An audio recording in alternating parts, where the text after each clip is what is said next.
Trek Profiles Podcast, episode 40. That's 40. That's middle age, people. Recorded August 2020.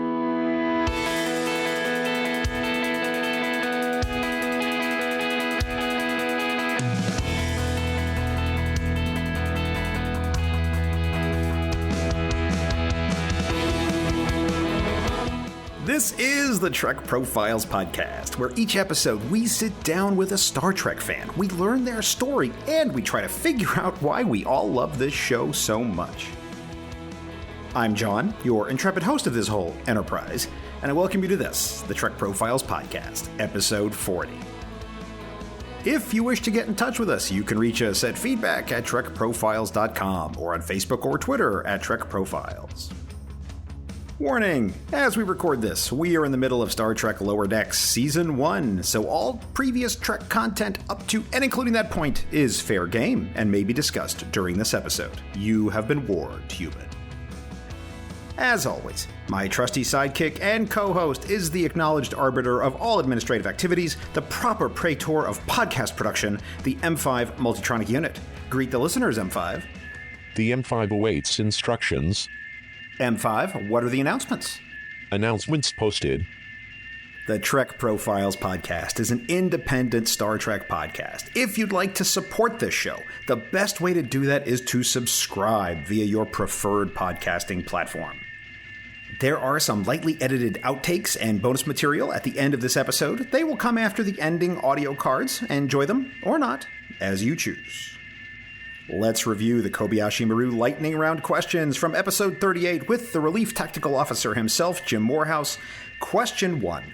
Queen to Queen's level 3 or Queen to King's level 1? Jim selected Queen to King's level 1, but in the resulting Twitter poll, the most popular response was Garth, Lord Garth. I kid. The most popular response was Queen to Queen's level 3 by 54 to 46%. Question 2, which is a worse vacation spot, the Void or the Badlands? Jim selected the Badlands, but the Voyager votaries voted for the Void, and it was victorious in this valiant volley by 51 to 49%. Question 3, time for a snack, green shake with extra green or a Jumja stick. My guest went all in on Jumja, and Jim's choice of Jumja was adjudicated as good and just in the poll by a giant 68 to 32%. Question 4. What's your game? Watch water polo on the NX-01 or watch spring ball on Deep Space Nine? Jim went for water polo, and the people proclaimed it the proper preference by a preponderance of the votes. Final score, 56 to 44%. Question 5. Choose your next Starfleet assignment, the USS Exeter under Captain Tracy or the USS Constellation under Commodore Decker. Jim selected Tracy, and the Twitter tally touted Tracy as the choice of the tweeps as well by 54 to 46%. As always, I will tweet out the questions from this week's episode, and you can weigh in on these extremely important topics and have your say, so follow me there if you like. Time for some listener feedback. Just a brief note to say that I read everything that you all send to me or tweet at me for the most part. That's not to say I haven't missed a thing here or there, but I really do try to keep up with it all. And I note that people seem to really enjoy engaging with my live tweeting of Star Trek episodes on Twitter. Right now I'm doing Enterprise Season 1, so you can follow me there if you enjoy my kooky comments as I watch Enterprise. All right, that's going to do it for messages, communiques, and announcements. Let's move on. M5, run the intelligence profile, and let's start the show. M5 will comply.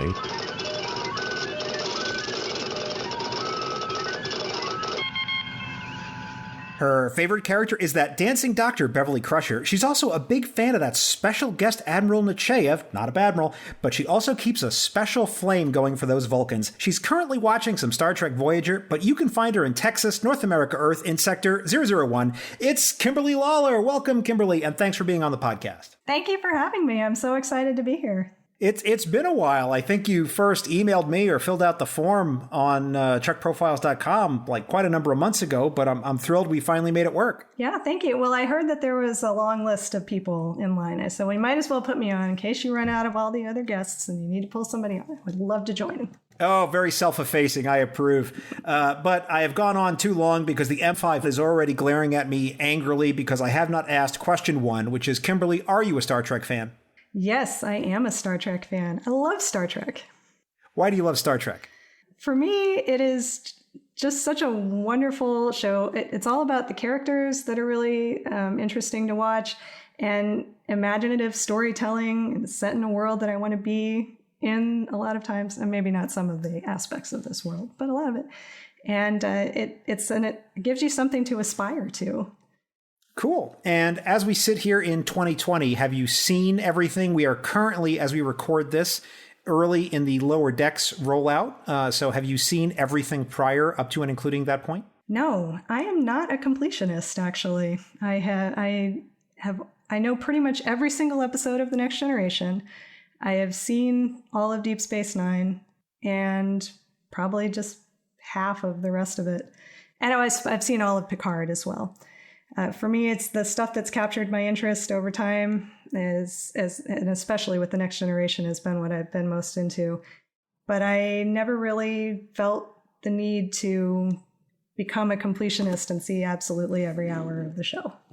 Oh, so you're not even going to commit? I am not going to commit. You know what? I have 4 children under the age of 12, and I work outside the home, and so I'm doing it because I enjoy it, not because I have a goal to set for myself. If I had more free time, if I was on my own, I probably would.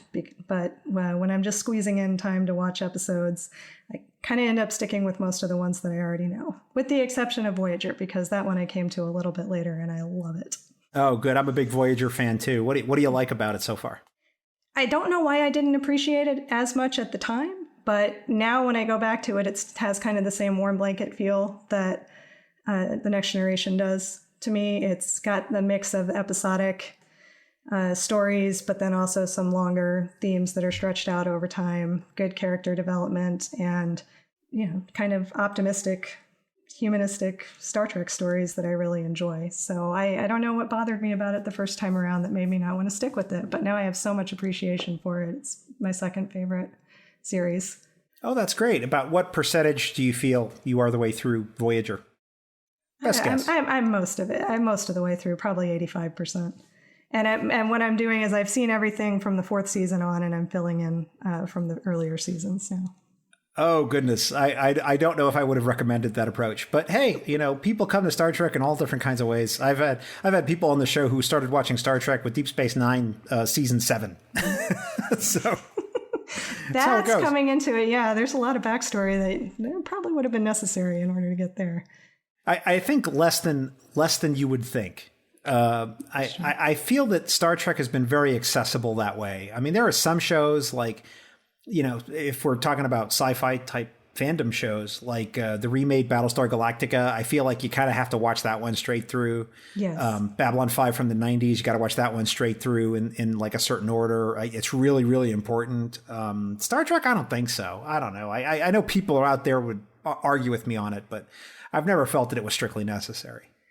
I will say that I don't understand, and I know that there are people out there, because everybody does come into a different part. I'm not sure that I can't imagine coming into Star Trek with Picard as my first series, because I do feel that it's completely dependent on everything that's come before, and all over the Star Trek universe. But there probably are some people that's their entry into it, so I hope it makes them go back. So you've watched Picard, but did you watch Discovery? Only a handful of episodes. Oh, and that didn't do it for you? No. It's okay. Yeah, I for all the things that I haven't watched all of, or that even aren't my favorite, I have a tremendous affection for the actors and the writers and even the characters in some cases, because this bothers people who are very opposed to spoilers. But I'm spoiled on everything. I read all the recaps and even listen to the podcasts on Discovery. and shows that I haven't watched all of. So I know what happened in all of them. It just hasn't been enough to make me want to go back. The directing style and some of the story choices, it was just too different on Discovery. So I love the actors. I think they're great, everything that I've seen from them, but I was not pulled into the stories. Okay. So you'd mentioned that you have quite a collection of kids there. Have you taken it upon yourself as the mom Star Trek fan to try to inculcate a love of Star Trek with the youngins? I'm trying hard. They know Saturday. What is your strategy here? Saturday afternoon, my kids go to quiet time every afternoon. Saturday and Sunday afternoons is usually mom's Star Trek time.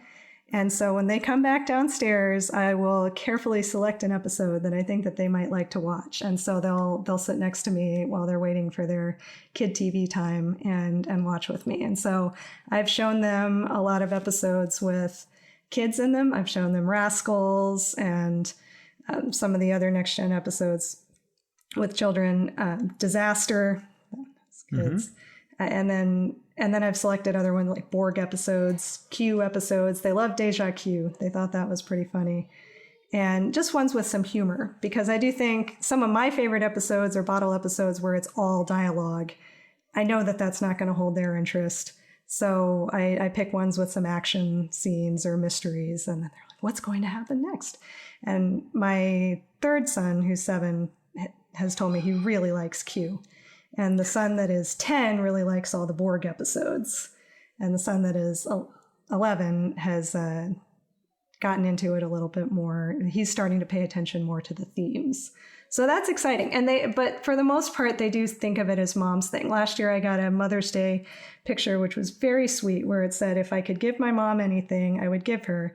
And there was a little hand drawn with a circle on the end of it. And it said, a Star Trek DVD. It was very sweet. And they said, my mom likes Earl Grey tea and Star Trek. Like, yes. Do you really like Earl Grey tea? I do. I've been drinking it for over half of my life now. And I'm sure it started because of Captain Picard. But yes, and then a semester in London. But after that, yeah, I've always drinking it and I love it. So decaf, that's fantastic. Decaf and caffeinated. Is that what you're having right now? It is. All right. Well, that is exactly the correct beverage to be having while you are guesting on Trek Profiles. I thought it was fitting. Normally I like to stay away from matters of the moment, but I do feel compelled to ask. Given the ages of your children, especially your older ones, are you exposing them to Lower Decks? I am not right now. Some of the humor is not quite what I tend to show them. Okay. Very fair. Very fair. So it sounds like your Star Trek viewing is pretty much limited to episodes that you'll share with your kids on Saturday and Sunday afternoons, or do you have some other times when you like to squeeze in an episode just for yourself? Oh, yes. You can tell me. After they are asleep is when I will also watch Star Trek then. Like my husband and I watched Picard after the kids were asleep every week when that came out. And so I do watch it on my own. If it's an episode I've seen 20 million times, I don't always like to subject my husband to that. But even though he teases me about my Star Trek fandom, he actually likes it just as much as I do. And so we can have endless discussions about it. And he will happily put on episodes at any given time and have plenty of opinions on them as well. That's one of the things that we have in common that's really nice. So I'm just going to throw out a random question. Are you and your husband of the same mind or not on Tuvix?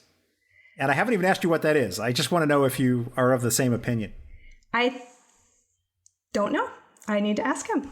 I have a strong opinion on Tuvix, but I don't well, then you should tell me. I think that Janeway murdered Tuvix.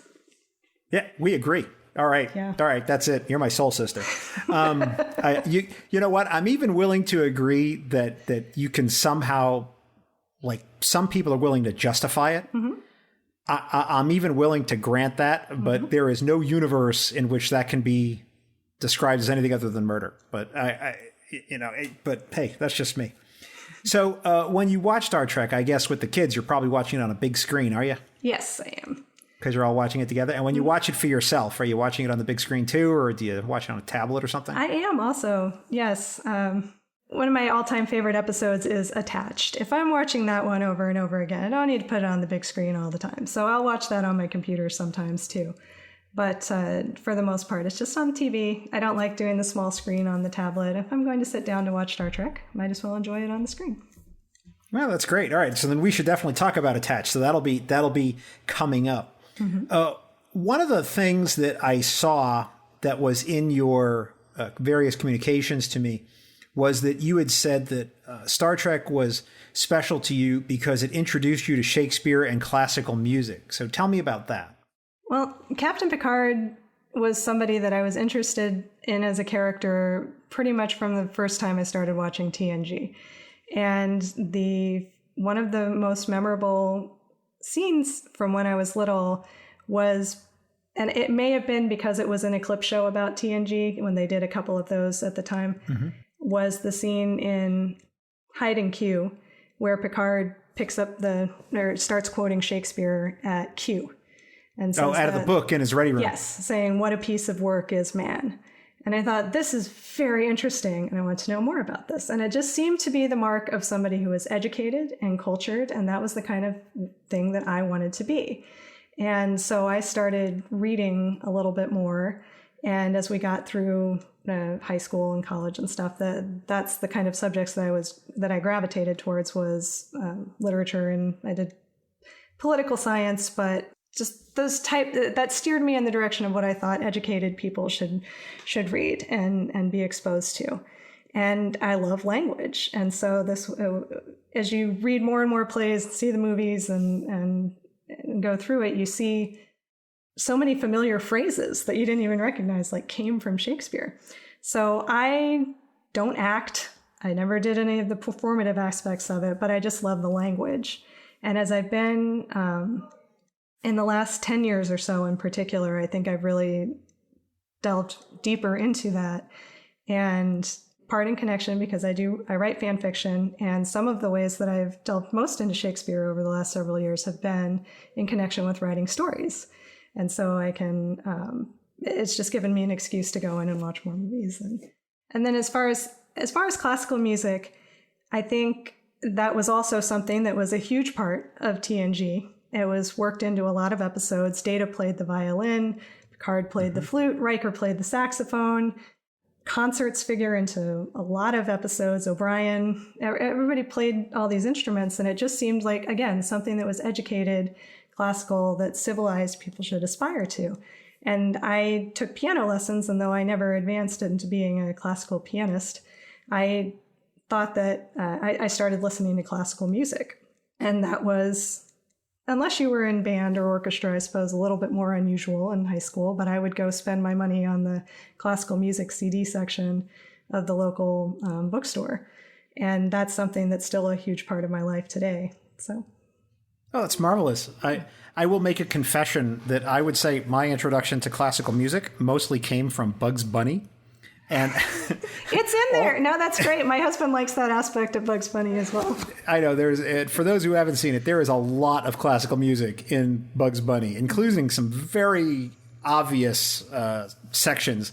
And I would see those things and I would know those cartoons so well that when I was older and all of a sudden I'd hear some music and I'm like, oh, that's from Bugs Bunny. And then I would have to educate myself. Oh, wait a minute. No, that's it's actually Mozart.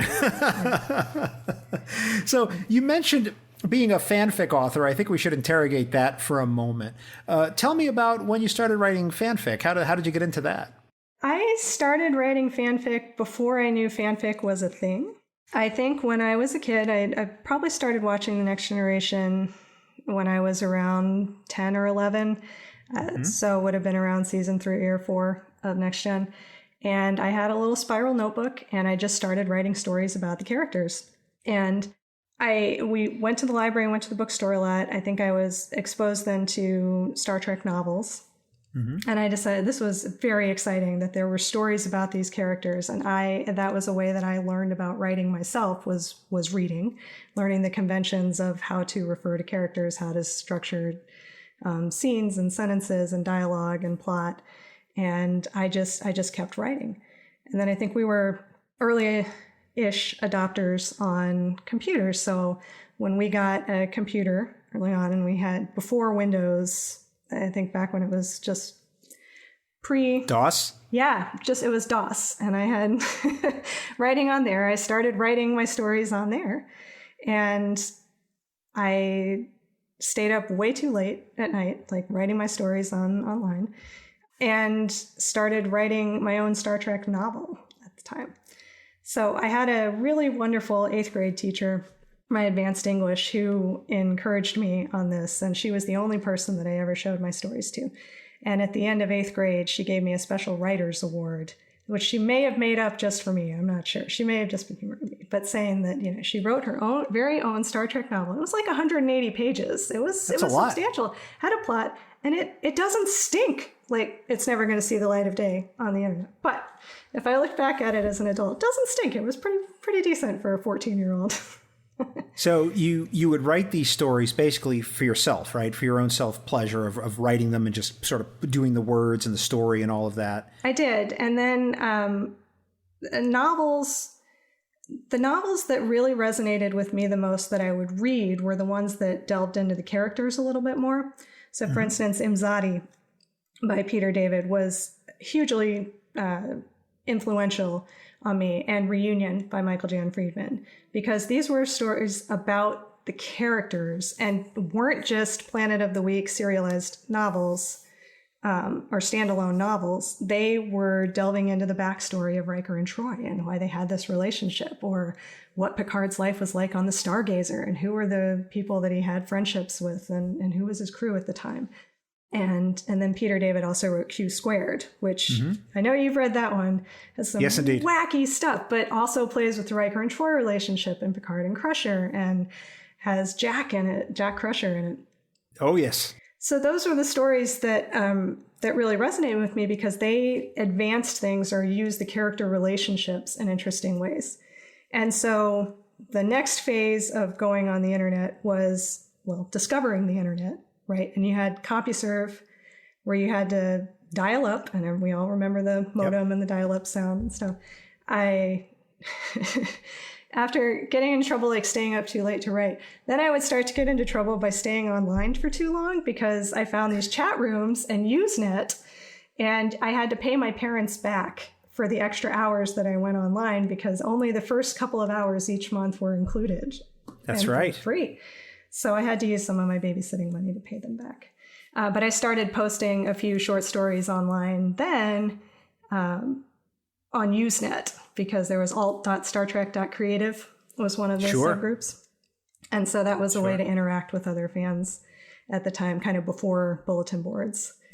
I've mentioned this, I think, on the show. Maybe it's on Twitter. Maybe it's not on the show, but I know I've talked about it before in some venue or other, that when people complain about Twitter, it's like, friend, you have no idea of the kind of vitriol and craziness that went around on Usenet. Like, you have no idea. And I probably shouldn't have been there as a 15-year-old, but it was fun. I enjoyed it. And that was an early way to get some feedback and for me to write some stories about characters, like just extra things. So I wrote a couple for the X-Files too, but Star Trek was my main focus. So there's something I just want to interrogate directly, though, which is that you had mentioned that you were writing these stories, especially when you were more of a tweener girl, that you were writing them for yourself.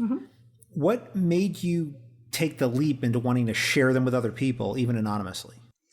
Well, sharing it with my teacher was certainly for affirmation. I really wanted to be a writer, and the fact that she was encouraging to me and saying, this is good, or, even with grammar, syntax, everything else, that was affirming to me, and I really sought that out. However, it was a very dorky hobby, and therefore the anonymity of the internet was nice, because I could make internet friends that would say, oh, that's a good story, and that is also affirming. So I liked that. That's why. And have you continued to write fanfic continuously, or is it something that's waxed and waned, or how has that been for you throughout your life? Because you get busy with going to college. You're a very educated person. You have a law degree. A whole gaggle of kids. I imagine time is at a premium for someone like you. Are you still writing today? I am. I had one long story that I had written when I was 16 or so, and put that on the internet, and then I just didn't. And then I stopped. I didn't write for a very long time. In 2012, I came across fanfiction.net, which started in like 2001, but I hadn't known about it. And also a Picard Crusher fanfiction archive, which is no longer on the internet. And I actually discovered, so the one long story that I had written was about, based off of Chain of Command.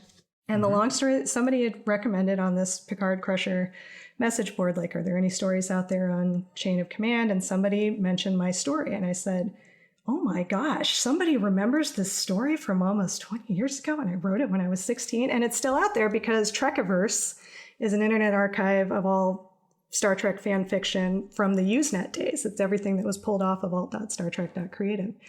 So I thought, well, that's kind of amazing and very affirming as well. And that motivated me to start. I suddenly had like a few new ideas of stories that I wanted to write. So I created an account on fanfiction.net and started writing.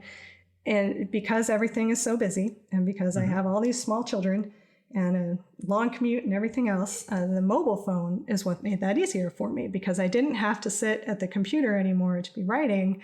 I could just be typing on my Google Docs whenever something came to mind.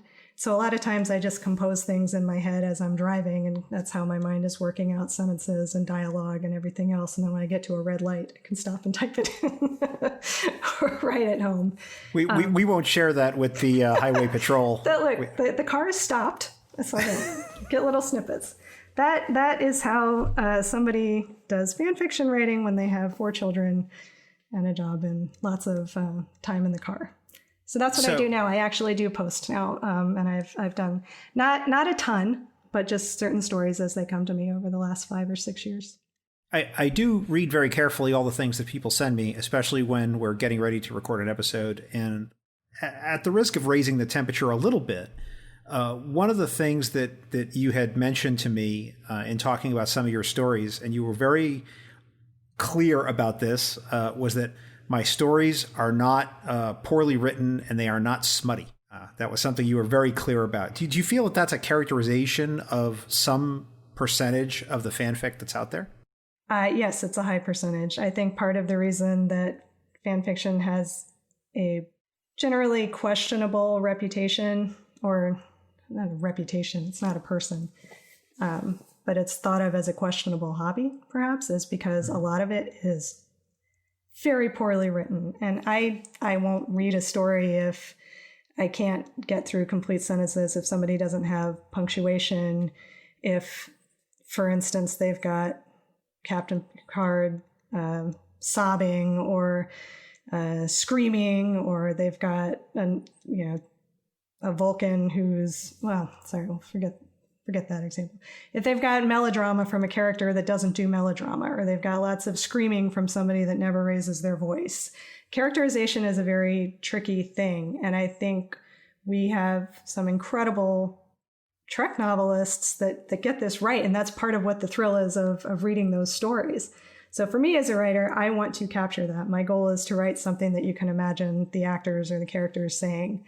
And I think that's the professionalism. So I don't want to dismiss that people are writing in the best way that they know how and telling stories that they want to tell and stuff. But for me, I'm writing it to try and be as professional as I can, or have, and I guess to me that makes it seem a little bit more respectable. Now, as far as the smut, that is definitely a personal thing. Lots of people enjoy that. They write it, archive of our own, and I think fanfiction.net does this too. More power to them. But for me, I don't think that's a mass market audience type subject matter.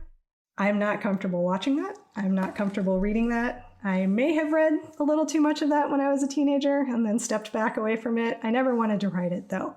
I'm not writing stories about characters so I can picture them in bed for the sake of doing that. I am, and again, that sounds dismissive. I don't mean to dismiss that that's something that gives a lot of people enjoyment, and that's why they can write fan fiction. But well, I've certainly talked to people on the show who love it, who really that's true. got something from it. Yeah, all sorts of slash fiction and regular fiction and all sorts of convoluted or unlikely pairings or likely pairings, and that's great. I mean, that captures the imagination too. I do feel like if I want to be able to show it to somebody else, that have to say it's not X-rated. Okay. And so for me to be respectable, that's what I have to feel. I guess that might be controversial to say, but that's okay. I just wanted to ask about it because you had brought it up in one of your emails to me in characterizing your own work. And you're like, here's 2 things it's not. And that was those were the 2 things you wanted to say to me about your work. And so I just thought I'd have to ask why you felt so strongly about those 2 particular things. They're the 2 things you mentioned. I just feel like when I do find other people that where you're like, wow, there are some incredible writers out there, and you read them like these are great. And I've made a few friends online that way where you just write and exchange feedback and stuff. And some stories are just like, that's not something I can actually even make my way through on reading. So I be a little bit snobby, not trying to be super snobby. I'm trying to say that for me, writing is something that I'm trying to express as it won't ever be published professionally, but it's the type of writing that I would aspire to do. Oh, that's wonderful. So do you collect anything? I know you made reference to getting some Blu-rays and such. So beyond like the plastic discs, do you have any Star Trek items in your personal collection? I don't have a lot. The things that I do have are mostly things that my family has given me or my husband. So no, I don't have any particular collections, but it is very sweet. When the next gen Blu-rays started coming out, I started receiving them as Christmas and birthday presents. And I love it because I think there are some people might say, oh, did you get your wife some jewelry or something? It's like, no, I got her season 6 of TNG Blu-rays and she loved it. And I'm like, that's right. I did love it because I didn't want anything else. That was just so exciting. So have you ever been to a Star Trek or sci-fi convention? I have only ever been to one convention. It was a general sci-fi convention at the Columbus, Ohio Convention Center held in 1994. I thought it must have been a few years later, but I went back and checked and it was 94.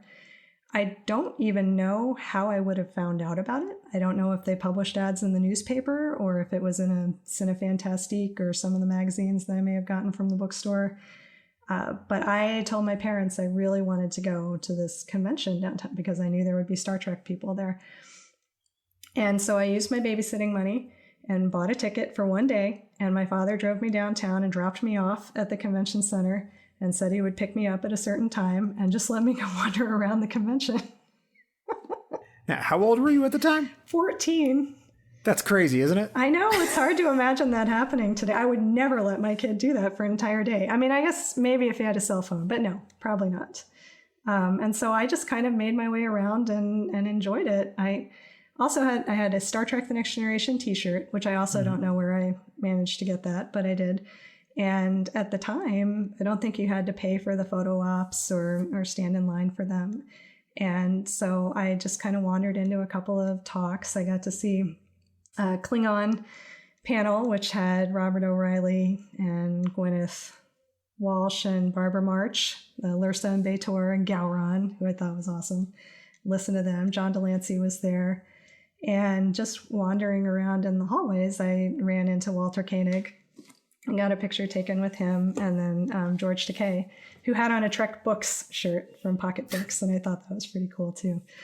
So I must have been feeling very brave at the time because I'm not that brave of a person, but I asked if I could get my picture taken with them, and they said sure. So I got pictures, and that's a really great memory.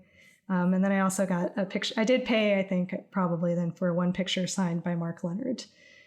So that's a really great memory for me. I loved feeling independent. It was something that made me really happy. I bought one t-shirt with Bones and Beverly and Bashir on it, and it said "The Future of Healthcare," which I think would still be great to have in the future someday, right? So it was a really wonderful experience.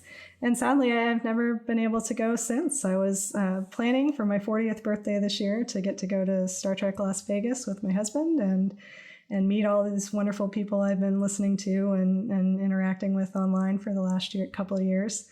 And then sadly, of course, that was canceled. So maybe someday in the future, I think I'm at a point where I would really love to go back. Oh, that's wonderful. Yeah, when things calm down a little bit, you should definitely do it. I think you sent me some of those photos, so we'll put those up on the show notes page of a Trek Profile. So if people want to see that, they should be able to. Have you ever worn a Star Trek costume? I never have. I've bought T-shirts, but I've never actually done any costumes. So you mentioned that Picard is one of your favorites, along with the Doctor. One of the things you also put in one of your emails to me was that Picard follows the Prime Directive to immoral, anti-humanitarian conclusions. I would like you to defend that and provide specific examples, please. All right. You're an attorney, so I feel like I can just be very direct. And, this is like a deposition, my friend. You may, although I'm a contracts and mortgage lending attorney and therefore not a litigator, but I do think that way. So there you go. Well, I think the most egregious example that always comes to mind is, is it Homeward? Season 7 with Worf's brother. Yes, that's Homeward, yep. Where Picard wants to say, look, we can't interfere with the natural course of this civilization. And if a natural disaster means that they're all going to die, then that's it. They're all going to die.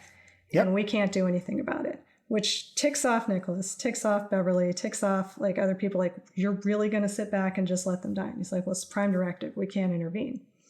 I think that's atrocious. I can't imagine how he could be comfortable with that kind of reasoning. And so I absolutely agree with Nikolai for trying to rescue people. And I understand that there's an ambivalent conclusion to that with one of the citizens that couldn't deal with having accidentally wandered out into the ship, and he ended up committing suicide, I think. But I don't think from that we're meant to take that it was the wrong decision overall to try and save them. Because I think saving people should not be, if the prime directive prevents you from saving people from a natural disaster, then that is anti-humanitarian. And you can't save the entire galaxy, understand that, but you can't, but this isn't intervening in a war. And I don't think that we have a moral obligation to let nature take its course if that means everybody dying on something that you had absolute ability to prevent or relocate people or do something to help them. So Picard's conviction on that really bothers me. So I won't rehash it here because I extensively talked about this episode on my podcasting extravaganza, which I released last March when I had former guests come back on to interview me about some of the episodes that I thought were the best of all Star Trek or personally meaningful to me. And Homeward was one of those. And so there's an interview in one of those 3 episodes of Amy Nelson interviewing me, and we dived pretty deep into what I thought was special there. So I'm not going to talk much about it now. And just if people have an interest for whatever reason and want to know what I think about it, they can go back and listen to that. But certainly a very interesting episode. The example that I always come up with when I think about sort of forced errors or own goals on Picard is in the episode Survivors, which is when you have the Daoud who commits a full-on Holocaust and says, you can punish me. And Picard says, no. Right. We have no law to fit your crime. Well, I have some thoughts on that. I really do. What about anti-genocide laws? Yeah, I'm kind of, not for the whole genocide thing. Again, something I talked about in the podcasting extravaganza episodes. So that's one that I always think about when I think about some of the perverse incentives that sort of Federation directives set up in sort of how they operate. And you can't look at Star Trek too closely. For instance, I know we'll get into this a little bit later, but I know one of the things you've written about is Picard's winery. And when you think about Picard's winery, one of the questions you have to ask is, how do we decide where the wine goes? Like in Federation society, what if everybody wants a bottle of Picard wine? How does that work exactly, right? And how is that allocated? And, do people just like make themselves supplicants and just be like, may I have some Picard wine, pretty please? Or, well, there's no. Are you suggesting there may need to be a form of currency or setting a market price? Well, there has to be some way. Yeah. There has to be some way, right? Yeah. Some way, whether it's money or not. Also with land, right? I mean, there's. Why doesn't everybody have a beachfront house on Risa? You can inherit land. There's nothing wrong. I think it doesn't. We don't have any reason to think that property law doesn't exist or wills and estates and things that people can't pass on land. But Kirk says he sold a house in what is it, Generations? Yeah. So why not? But how do you allocate that when it isn't already owned? How do you transfer it? Yeah. No. These are good questions. You can't look at this stuff too closely, which is why when people get wrapped around the axle about Star Trek canon, I kind of go, because. It's a place to tell stories. Yeah, it's a development platform. It's not, handed down on stone tablets with a burning bush. It's not supposed to be like that, man. But it is supposed to make us think about the big ideas, which is why I like it. Absolutely. Well, I got to tell you, the M5 has told me that I have dawdled too long and I have not jumped into the episodes as rapidly as I should. So I feel like we should do that. Are you game, Kimberly? I'm ready. All right. I want to start with a TNG episode, and I want to start with Iborg, TNG, Season 5, Episode 23. Here we have the Enterprise going to hang out in the Argolis cluster, go do some research, and all of a sudden they end up with Hugh the Borg. This is our first introduction to Jonathan Del Arco as Hugh. Really a very memorable character, and there's this whole ethical debate about whether or not to put the virus in him that could defeat the Borg, and they wrestle with this and decide not to do it. So what particularly about this episode draws you to it, Kimberly? Tell me. I think, it's an interesting show because it's actually a bottle show, right? It's almost entirely dialogue. There's no action, there's no explosions, there's no even big sci-fi concept going on here. It is all about ideas, and it's about how, finding this one injured Borg has a lot of impacts on our characters, and and it makes you think about what humanity is about. How do we treat an enemy? What is the right thing? What are the moral things to do in war? And learning to see a faceless enemy as a person and an individual, and how transformative that is. That's a pretty big idea. As you know, you said my favorite character is Beverly. I actually love that Beverly is the one that kind of sets this one in motion, because at the beginning of the episode when they find the Borg and she wants to save it, and Worf says, kill it.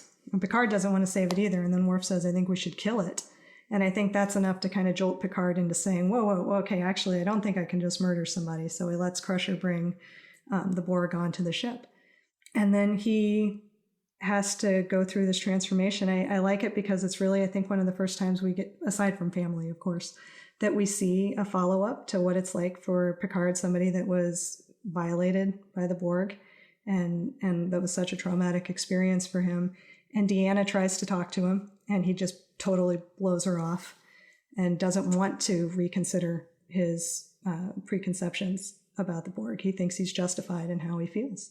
So does Guinan, who also has the terrible history with the Borg, and she's very self-righteous about it too, and just, I don't need to talk to him.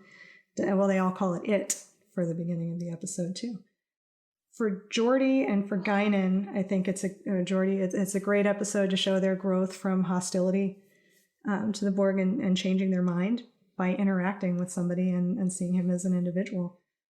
And then the scene where Picard calls you and says, okay, fine, I will finally meet him and see what this is all about.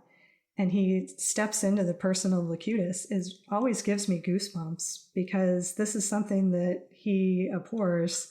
And to try and step back into that persona and say, I am Locutus of Borg, you will respond to my questions. And he doesn't, he says, no, I'm Hugh. I can't do that.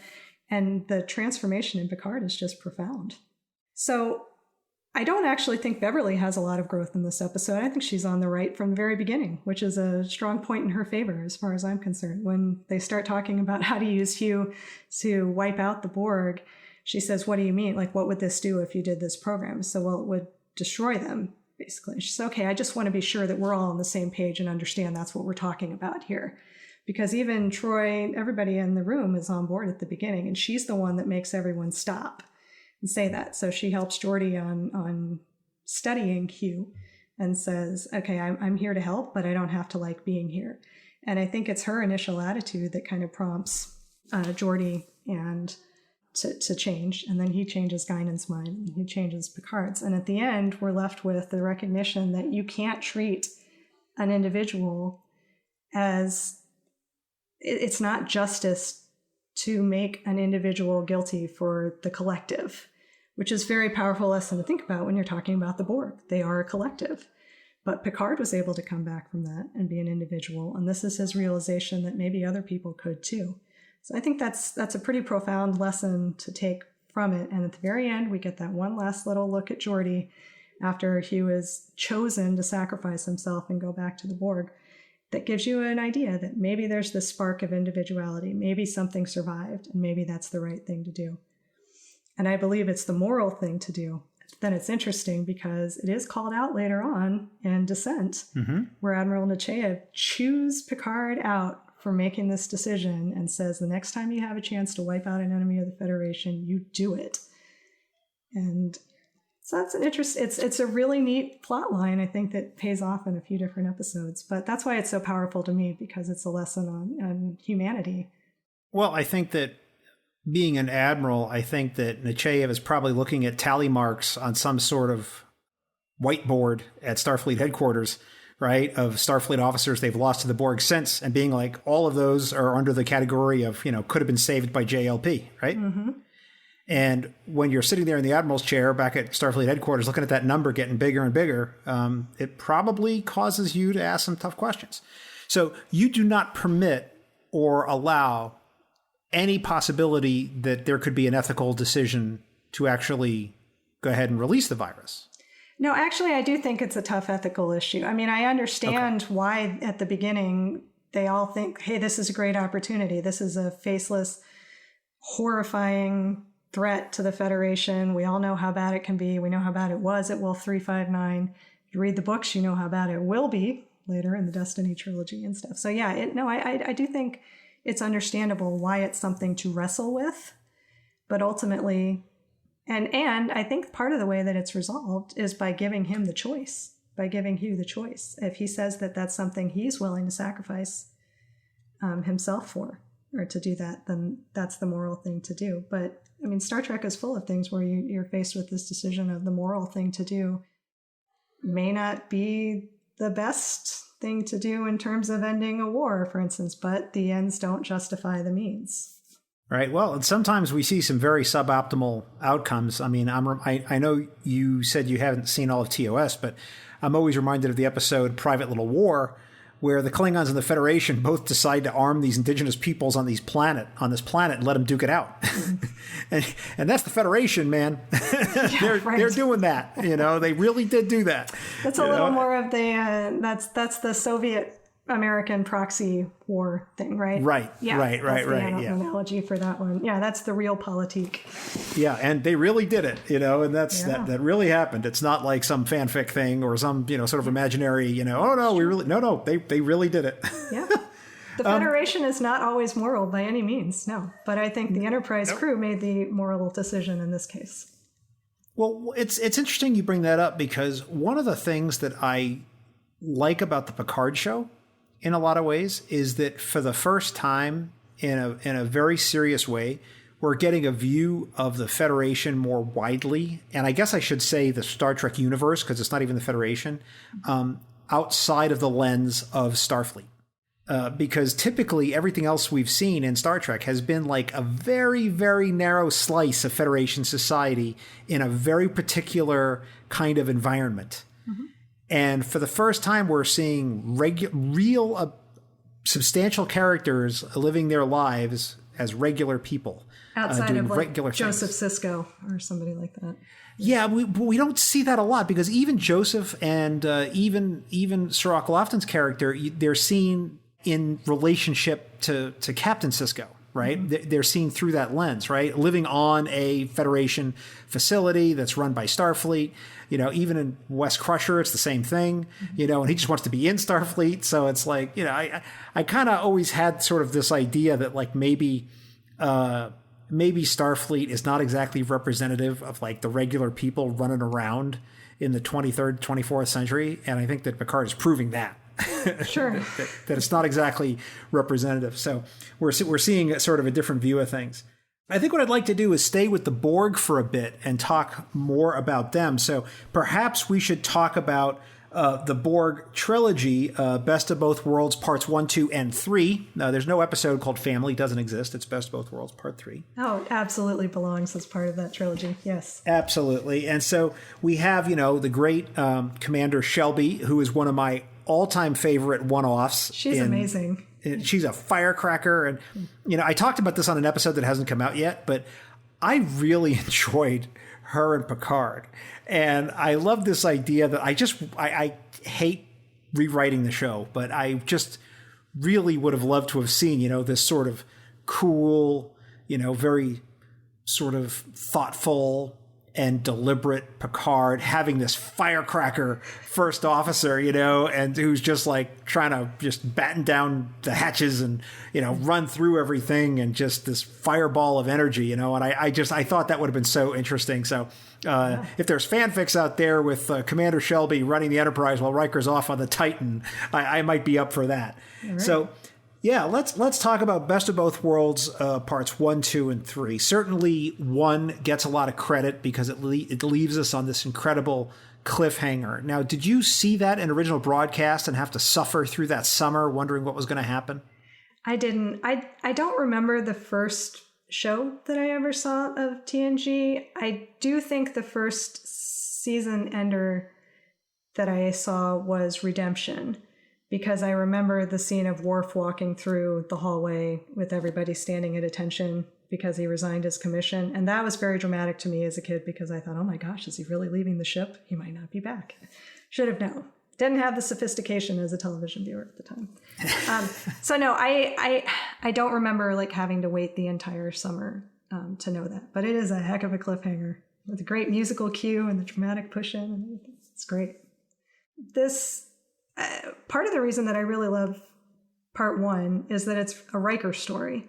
And Riker is one of my favorite characters. I think it's really illuminating to his character to have somebody come in, as he reflects. It's very much like he was at the beginning, very ambitious and assertive and unafraid to say that, I'm looking for your chair. You've got other places to go, don't you? I mean, she's not trying to be mean about it. She's here to interview for the job and thinks that she's earned it, or she wants to demonstrate that she's earned it. And it's interesting to see how much that shakes up Riker. I love his introspection on this and talking with Deanna and his little line about seasons. That's a horrible thing to say to a man. And he's rattled by Shelby taking the initiative on certain things and wants to make sure he's asserting his authority too. But I think it's good for him to be challenged a little bit. And what you see as the episode goes on is that he actually is more than competent and more than capable of taking command. And he steps into that role very well. Guinan has to kind of kick him a little bit and say, this is your chair, you are the captain, you need to act as though you are the captain, because you are. And Picard's, I'm going to let him go, he's not coming back. One of the things I like most about Riker in this episode is, he hears that from Guinan, but then he actually goes out and doesn't listen to her. He takes command, but he still manages to find a way to rescue Picard. That's him. And obviously I agree with that decision.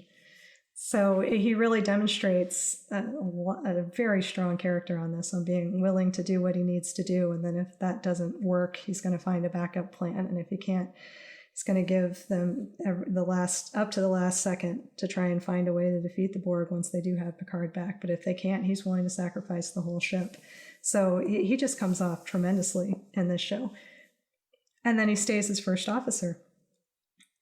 And as an adult, even more than as a kid, I think that's resonated with me, because a lot of people say, why does he stay? Picard tries to kick him off in the first episode too. Like, you don't need me. You don't need a safety net. You don't need to do this. He can be the captain, but he doesn't want to be.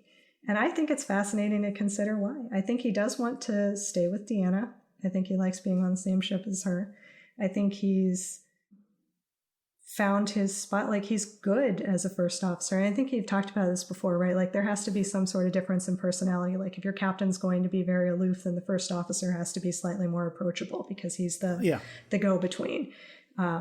He also has to be firm, though, and willing to enforce the rules. And he does a lot of the personnel evaluations and shift assignments and schedule changes and stuff, so he can be the detail-oriented person in that. If Riker feels like he fits in that job, it's actually a sign of maturity to realize he's comfortable there and it's okay, and he doesn't have to be ambitious. As an adult, I said that has resonated with me a lot in my job, because at this point in my career, I think most of my people at my class level have made partner at their law firms. and I'm still an associate. And people say, well, don't you want to be a partner? Everybody wants to be a partner when you're a lawyer. Like, why are you sure you don't want to step up and be a partner? Like, I am sure at this point in my life. I know that I'm good at my job. I'm comfortable here. It's working out for me. It's the best fit for me and for my family. And I don't need to justify that. Oh, occasionally I have to justify that to people. But I don't have to justify it to myself, like to accept that this is a role that I'm good in. I don't need to be ambitious, and I enjoy who I work for. I like my captain in that sense. The partner I work for is really wonderful. So I love Riker's arc in this to say, yes, I can do this job. He does an amazing job at it. And then he steps back because he really likes working for Picard and he likes where he's at and wants to stay there.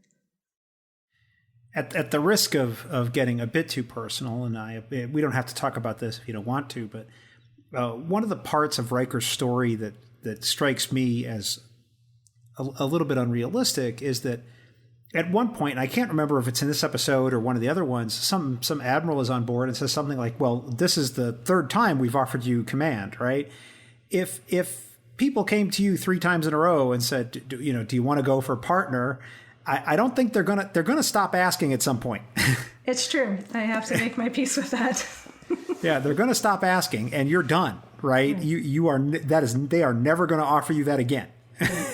Well, they did offer Riker the Titan at the end, so he just had to wait like 10 more years. He was at a different point in his life. He got married, and then he was willing to go off to captain his own ship.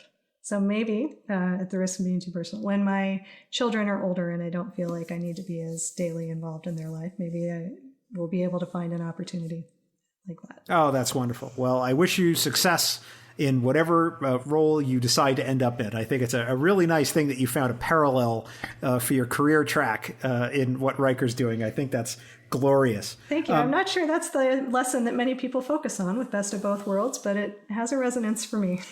But that's the thing about the show, Kimberly, is that we're trying to find out what people take from Star Trek, right? Mm-hmm. And if that's something that you found in the show, I think it's great. That's totally okay. Now, we've talked about Best of Both Worlds parts 1 and 2, but I think we really have to interrogate the part 3 of it because one of the things that you sent me as we were preparing for this was some examples of some of your writing. And a couple of those would fall under the category of, how shall I say, missing scenes that you felt should have been in the episodes that you decided to write just for yourself. Yes. And so in the case of Best of Both Worlds Part 3, you wrote this scene that happens after the events of the episode, sort of like an epilogue, mm-hmm. where I don't know if we can really talk about it and try to keep it spoiler free. I think that might be a fool's errand, so I'm not going to try to. But I think it's fine. To sum it up, essentially, Picard goes to the Beverly's quarters to talk to her about everything that's happened. And Wes is there, and it's frankly awkward because he does not want to be there when Picard comes to see Beverly, and he just wants to get out of there as fast as he can, which Picard is more than happy to let him go. And they have sort of this dinner that's very interesting, and I'll let you characterize it. But why did you feel it was necessary to write this story with those two characters, and what were you trying to get at? I think the specific thing on that is that there's the A, the B, and the C story on family, right? We've got Picard going home to his vineyard to find himself. I don't know how he phrases it with Deanna, and she just keeps saying, that's interesting, that's interesting. He doesn't quite know why he's going back, but he does, and it's a very powerful development, meeting up with his brother that he hasn't seen in 20 years. The B story is Worf and his parents, who are absolutely delightful, and I love them so much. They're really wonderful, and it's just brilliant with Michael Dorn. His acting, he's so happy to see them, and there's a lot of depth to those characters that you don't think there will be at the beginning. And then the C story is that Beverly has Jack's effects sent up from storage on Earth, and one of them is a hologram of Jack that he recorded for Wesley when he was little, and so Wesley gets to see this message from his father that he recorded from when he was little. And there's nothing that ties the A and the C story together at all. There's no moment with Picard and Crusher reflecting on this. And I think it's important. I think Beverly is, she saw Picard on the Borg cube first, and she said, I can fix him, I can rescue him, or I can fix him if you can get him back. And then she wakes him up in sickbay, and he's there, and he recognizes her and stuff, but he's still aboard. I think that she would have been very involved in helping him recover from the Borg experience, and we never saw that. We never saw any sort of follow-up between the two of them at all. And I think that he would have wanted to talk to her about going back and seeing his brother. I also think that it's kind of interesting to reflect, like, why did Beverly bring up Jack's effects at this point in time? I mean, you can get it on a meta level. I think this is just a short story that the writers wanted to throw in. But I think there probably is some meaning to it. When she opens this up and she sees Jack's uniform and she sees the book that he used to propose to her, she's with Deanna. But it's kind of like, why now? Why do that after 12 years? And there's something about this huge thing that's happened to the Federation, to the Enterprise in particular, to Picard, to Wesley being ready to pilot the ship into the Borg cube if he needed to be, that probably affected her a lot too, especially after helping Picard recover. And so I thought at the end of this episode, just one little dinner scene where they just kind of talk about what happened, not in any super dramatic detail, but just where Picard admits, I thought about leaving Starfleet. And she probably, and so I have her connecting and saying, I thought about leaving Starfleet too after the worst thing that ever happened to me when your husband died. And the fact that they're mature enough and able to just talk about this, I think he would find that meaningful, and that was a nice way to wrap up the story. So since it was a scene that we never got to see, I decided to write it. But Family is just all time. It is one of my favorite episodes, and it's all about characterization. And that is part of why I love Next Gen so much, but Star Trek so much too. It's just, it didn't need a sci-fi plot. I'm so glad Michael Piller, whoever pushed for that to be without a sci-fi plot, won, because it's just unbelievably powerful to have these events that happen not be reset the next week, but have some consequence. Does that answer the question? I'm always interested in examining people's relationship with Star Trek. And in some instances on this show, it's been that people are seeing themselves in that universe, and it's a place they want to be. In some cases, and I think in a case like this, if I can characterize it, and you can push back on me if you feel that this is incorrect. In fact, I'd welcome a discussion on it if you want, which is that sometimes people feel an ownership of it in a way. And so for you or anyone to say, well, I feel like the show didn't deliver on this particular thing, or here's this thing that should have been explored that wasn't, and I'm going to fix it.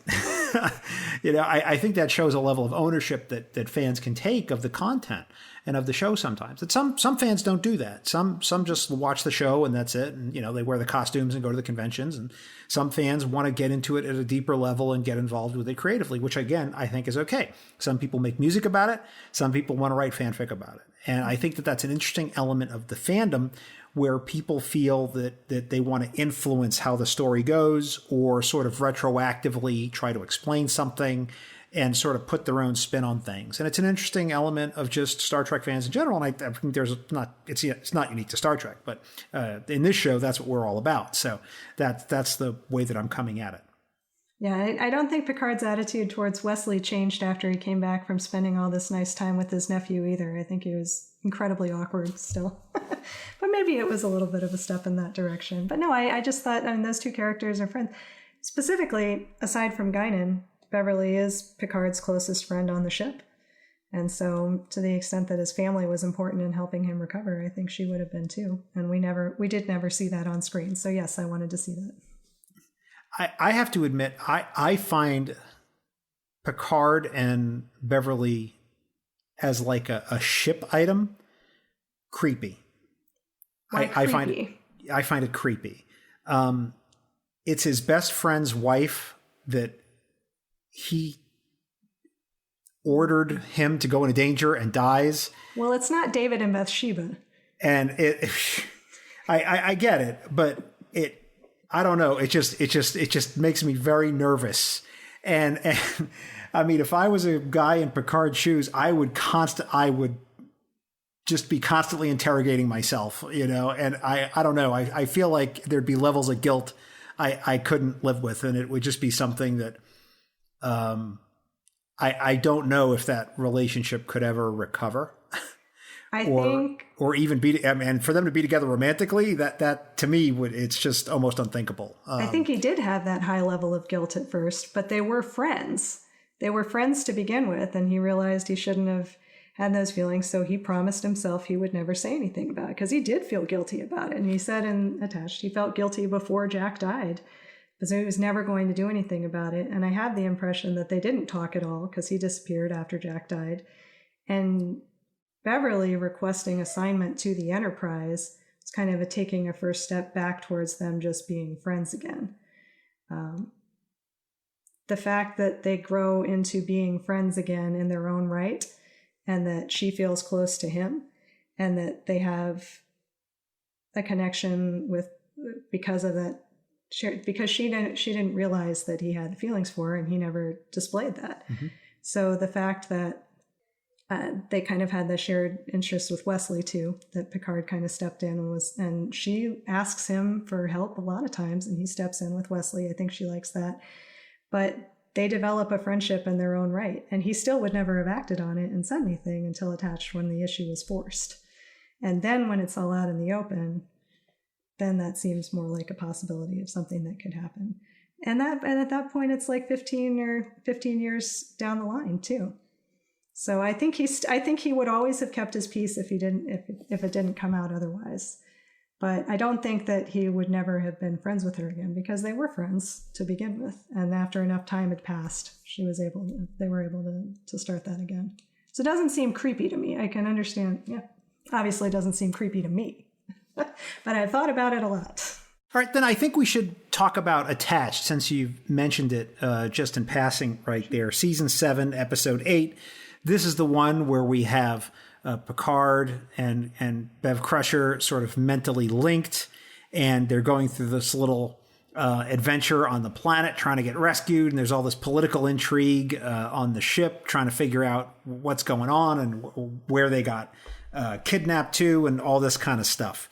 So a couple things I really want to address here, which is, first of all, why is Bev Crusher your favorite? I feel like this would be a good episode that would give you something to talk about here. So why is Beverly your favorite? I didn't, for me, she was a role model. There's no need to preface this necessarily by saying that I now understand that she is not many people's favorite character at all, and that she is generally dismissed in fandom as, well, she's not the coolest doctor, she's not the smartest doctor, she's not the best character, she's very bland. I've heard lots of different criticisms about her. I've also heard she doesn't really grow, she doesn't have an arc. But for me, she, as a teenage girl, she's not the person that I most like on any of the Trek shows. I think. Who would that be? Probably 7 of 9. Oh, goodness. Okay. Only in terms that not in sort of a traumatic Borg history or anything, but in one of my favorite lines is when Tuvok says to her, I share your discomfort with social gatherings, and that she's always trying to figure out the right way to read people's emotions, because that does not come naturally to her, and she has to act and work hard on her social skills. That I identify with that quite a bit. Beverly was a role model because she had the self-assurance and assertiveness and gracefulness that I never had and thought was admirable. She had very strong principles. She's very ethical. I mean, I think you see that come through. She has a lot of supporting episodes where she's in a very strong supporting role, even though they aren't Beverly episodes, because she absolutely is the weakest in terms of having the storylines focused on her and stuff. But she manages to do a lot with her character. She's very principled. She's always arguing for compassionate care of her patients, and for, I like to think about when Kamala, the perfect mate, was on the show, and Picard's just totally unbothered by the fact that this woman is hatched and she's a gift for another person. And she's like, I can't believe you're doing that to her. What are you doing? Did you know she's locked up in her quarters? He's like, no, I didn't know that. She's like, well, maybe you should find out what's going on your ship. She's outraged by the treatment of Kamala. wants to advocate on her behalf. With the drug-addicted planet on Symbiosis, she just wants to help people. When Worf wants to commit suicide in ethics, and she's strongly opposed to that. She doesn't want to let him do that. And she doesn't think that it's ethical to do an experimental treatment on him either until he finally said, until Worf makes the informed decision, and she'll go along with that. She advocates for saving Hugh because he's just a patient that needs her help.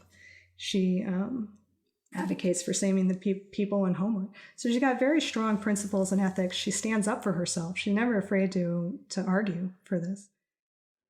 And that assertiveness is something that is inspiring to me even now in my professional life. I just have enough self-confidence to do that. She's also very kind and friendly. I think she was feminine in a way that, with no offense, I love Kira, for instance, as a character, but Kira never seemed like feminine to me. And I do think that's something that people don't like about Beverly, is that she seems soft in that way, but that's very appealing to me because she could still be this highly competent professional working mother. She's very strong to be a single mother and raise her son and be supportive of him and be great at her job. I try to be a good professional working mother myself right now. Obviously I wasn't as a kid, but I thought that was something very admirable. So even though she doesn't really have an arc where she has to grow throughout the series, almost it's like a point in her favor to me that she doesn't need to have an arc. She doesn't have any big epiphany that she needs to go through or some big trauma to deal with or something. She's just got it together. And we're going to completely dismiss Sub Rosa as an episode, so don't talk about that. But aside from that, I think that's why. I don't know. Does that help answer that question? A little Certainly bit. does. If you tell me it's satisfactory, I'll believe you. But the thing I want to ask you about is, having watched season 1 of the Picard show, do you feel that Beverly's lack of appearance in that show is sort of does the character a disservice or deepens the mystery, or it was just so? How do you feel about that? Because I personally, let me just say, I think that a lot of people who are into Picard Crusher sort of shipping were really distraught and felt like that was the thing they wanted more than anything else and didn't get it here. But I could be mischaracterizing that, and it could be a mistaken impression. But I'm curious as to what you think about it. Oh, I was tremendously disappointed by that. I think Crusher was written out of pretty much all the movies, almost entirely. Even the scenes that she did have in Nemesis were mostly cut. They're on the deleted scenes. And the fact that she not only is not in Picard, but isn't even mentioned by anybody, the one main cast member that's not mentioned, and that in The Last Best Hope, the novel that was released to go along with that, I understand the real-world constraints on the author. I love Una McCormick's books. They're really wonderful. And I actually love The Last Best Hope, too. It's great. It is great. I really liked it. But the fact that Beverly's on 2 pages at the beginning, and Picard says, there's a line at the end of that passage where he just says he could never quite muster up his courage when it came to her, and so he let her go. And that was it. And then she's out. And I kind of take that to mean then that he just disappears and that's it. That's the end of their friendship. And I think that's a travesty. I think it's horrible. So I've written a story to address that as well. In a very plausible manner that takes The Last Best Hope as a given and assumes that nothing happened for 15 years, but he needs to apologize for that. I think one reason I think it's implausible is because I think on the show, whether people can't understand what Picard sees in Crusher at all, he likes her. And he has breakfast with her all the time, and he treats her as a confidant, and he doesn't socialize with people. Side of it, all good things. Right. That's a big thing. She socializes with everybody. She's friends with everybody on the ship, but she also treats him as a confidant because I think she's more guarded. And that's another reason that I really, really like Beverly too, is she's not overly emotional. She's very guarded in a lot of ways. And to me, I like that because there's no melodrama. I like Deanna Troi as a character. I actually loved her in Picard too. That was a tremendous episode that she was in. But I don't relate to the emotionalism of Deanna at all. So I like that about Crusher, that she's more reserved. So in my mind, Beverly is out there. She's the captain of her own ship. And she stayed very close friends with Riker and Troy and Geordi and Worf. And she and Geordi probably stayed friends with Hugh also. Didn't even get a mention for that. And I think she's out there and she's living her best life. And too bad for Picard if he couldn't stay in touch with her. Oh, wow. All right. Perfect. Well, then I think we should close out our Picard and Beverly stories with another one that you wanted to talk about, which was Chain of Command, TNG, Season 6, Episodes 10 and 11, with two incredible guest stars. We have Ronnie Cox as Captain Jellicoe and David Warner as Gul Madred. So tell me, what about this particular two-parter really jumped out at you, Kimberly? What's special about it? This episode made a huge impression on me as a kid. I don't know. I do know. I mean, we're talking about it. It was an introduction to more adult themes and storylines that I wouldn't have gotten from other stories or TV shows or anything else I was reading at the time. I read lots of Tom Clancy novels as a kid, which no other middle school girls that I knew were reading Tom Clancy novels. I did. So I liked, the military themes in this episode. And this was unique. This was a good, like, Ronald D. Moore, we're going to shake things up in here. Starting off with Picard getting relieved of command and bringing in Jellicoe. I think Jellicoe is a fascinating character. You really want to dislike him. You really want to say, like, how dare he come in here and shift to 4 shifts instead of 3, and he doesn't like Riker. Who doesn't like Riker? Why is he having conflict here? Because Riker is acting like a giant baby. I know, he really is. He should have just taken the change of command and rolled with it, because that's his job. So I love that Jellicoe is portrayed in a very nuanced fashion here. And that challenged me because I like Picard. And I think Picard is, he's not perfect, as we've discussed. I have lots of issues. I don't like his moral relativism. I don't like how he, follows the Prime Directive to immoral conclusions sometimes. But I do think he's a really great character. And I when Jellicoe comes in and takes over the ship, you're just like, oh my gosh, I don't like him. And, he says, well, Will Riker is a really wonderful first officer. And he's like, yeah, I'll figure that out for myself.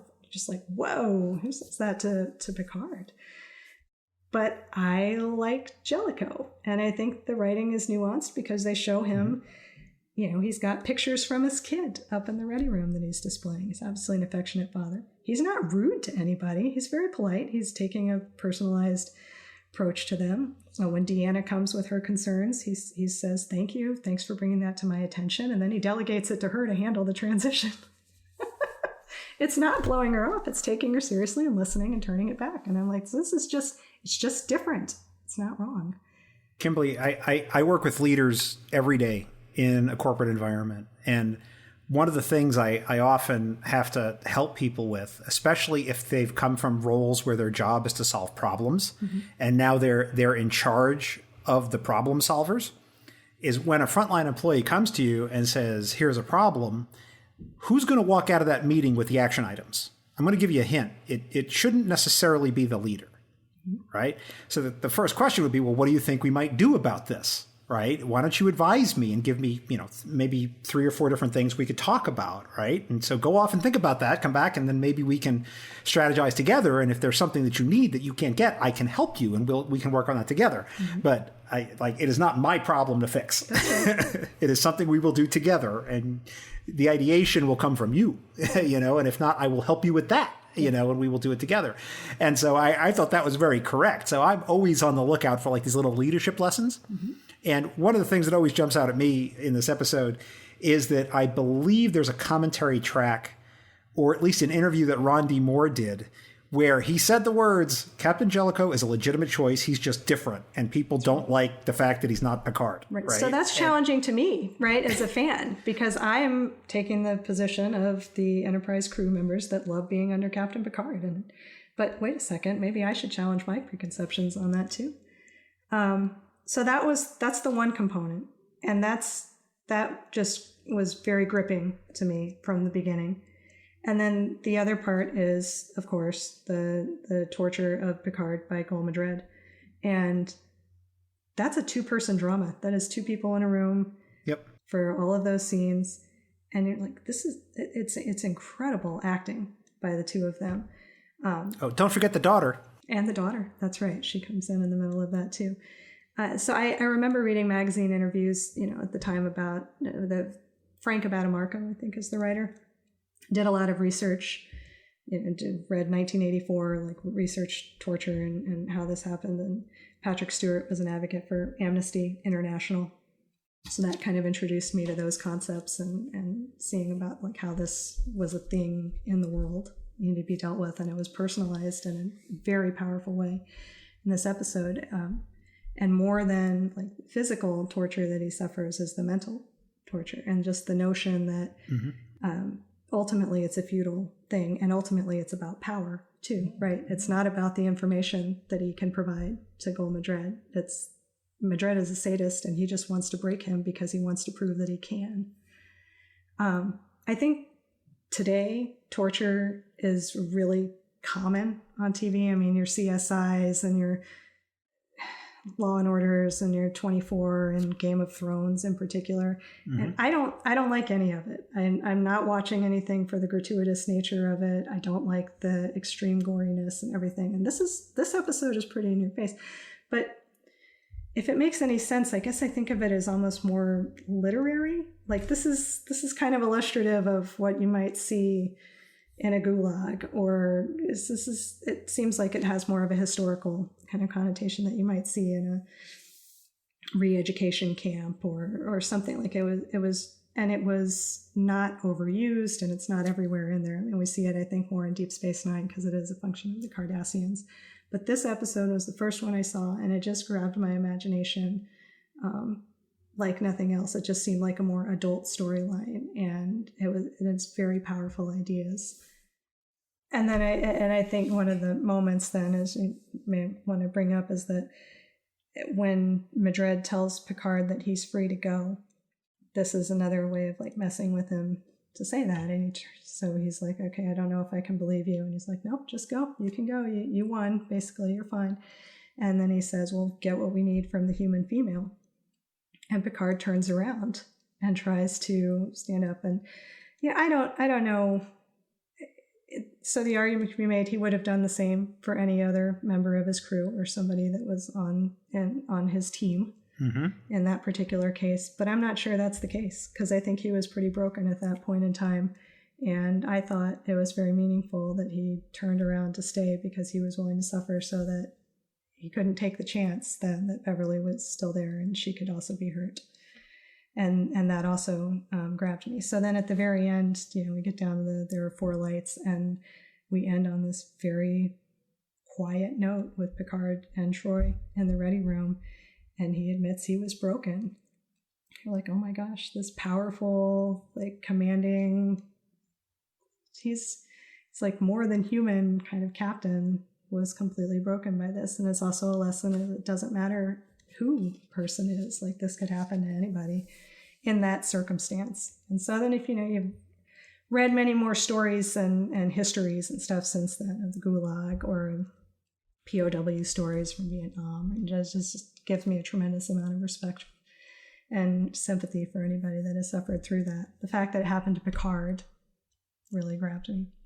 So I just want to give a recommendation here for any listeners that are looking for sort of a real life Earth version of this. There's a book that I read that had a great effect on me, and it was called, surprisingly, Gulag by Anne Applebaum. That's a tremendous book. I've read that.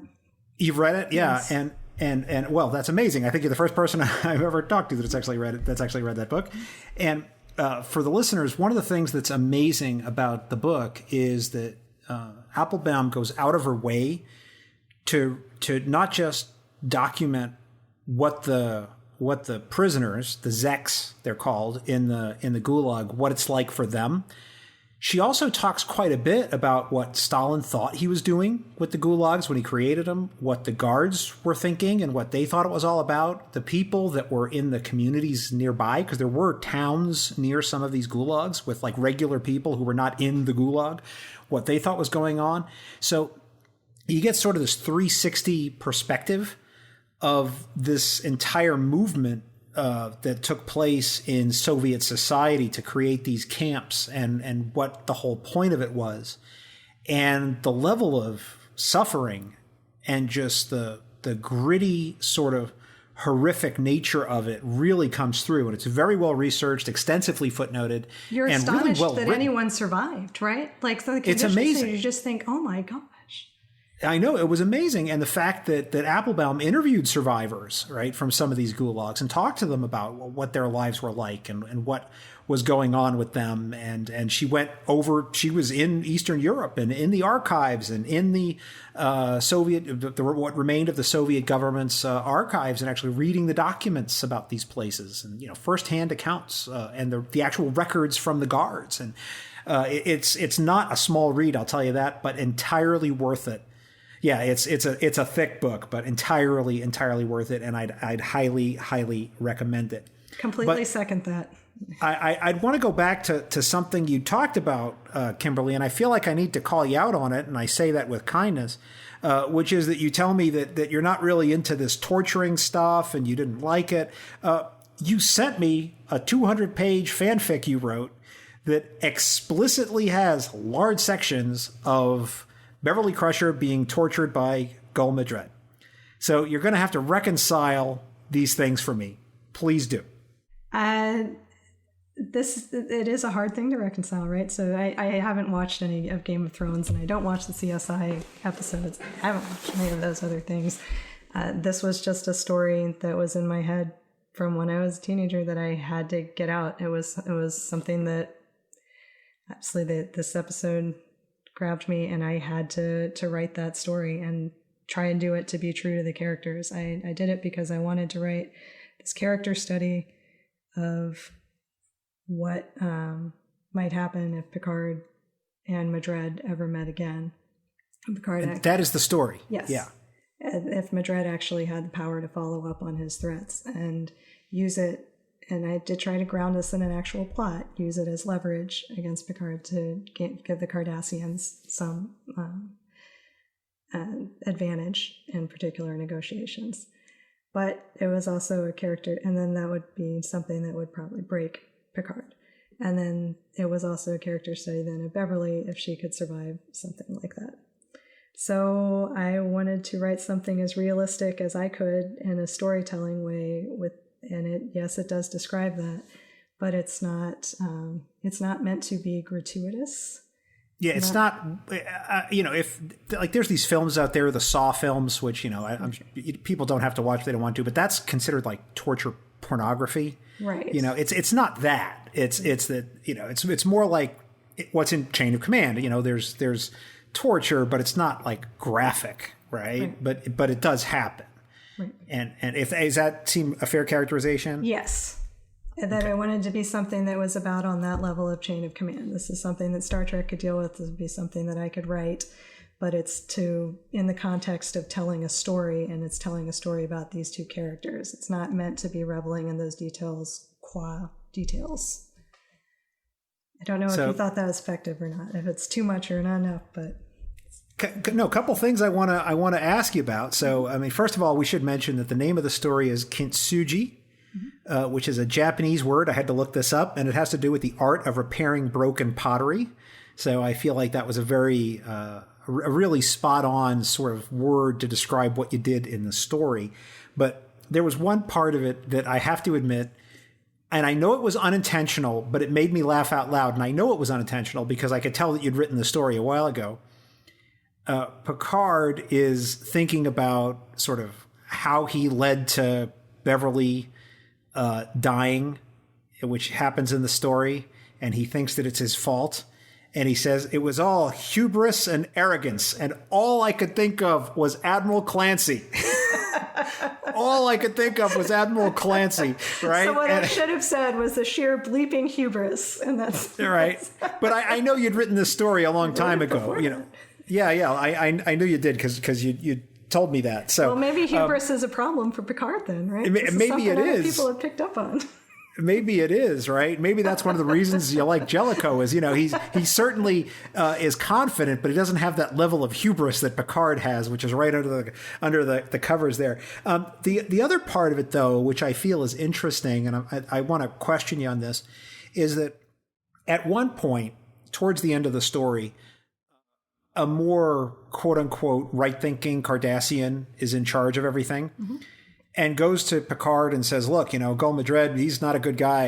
And as someone who was oppressed by him, you are due some justice here. How do you want him handled? And you get to say, sort of have input into what we should do. And Picard demurs and says, I really don't want to be involved in this.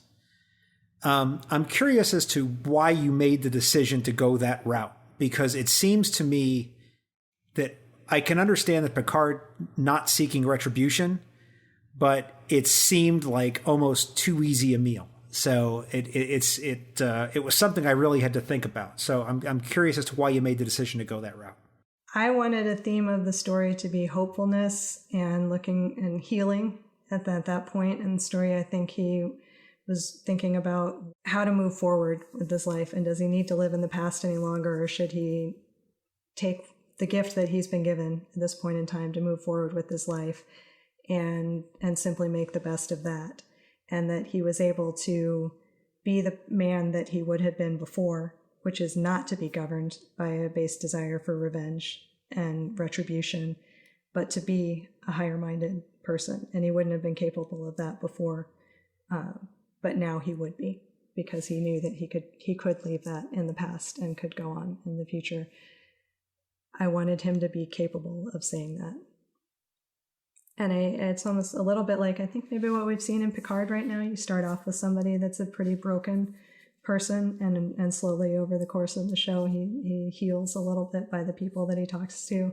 And, in the end gets to speak with Data too, but through Soji first, I think, expressing his feelings and unresolved things.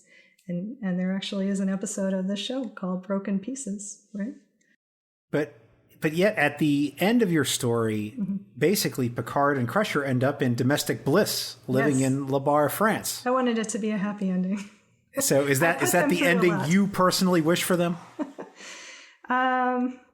Yes, it was the ending I wished for them. I think Picard wanted a family, and I think he loved Beverly, and I think he didn't think that was possible for a long time. And in the books and the novels, the series of novels that happened after Nemesis all the way up until everything was reset earlier this year before Picard, they did get married and they had a son.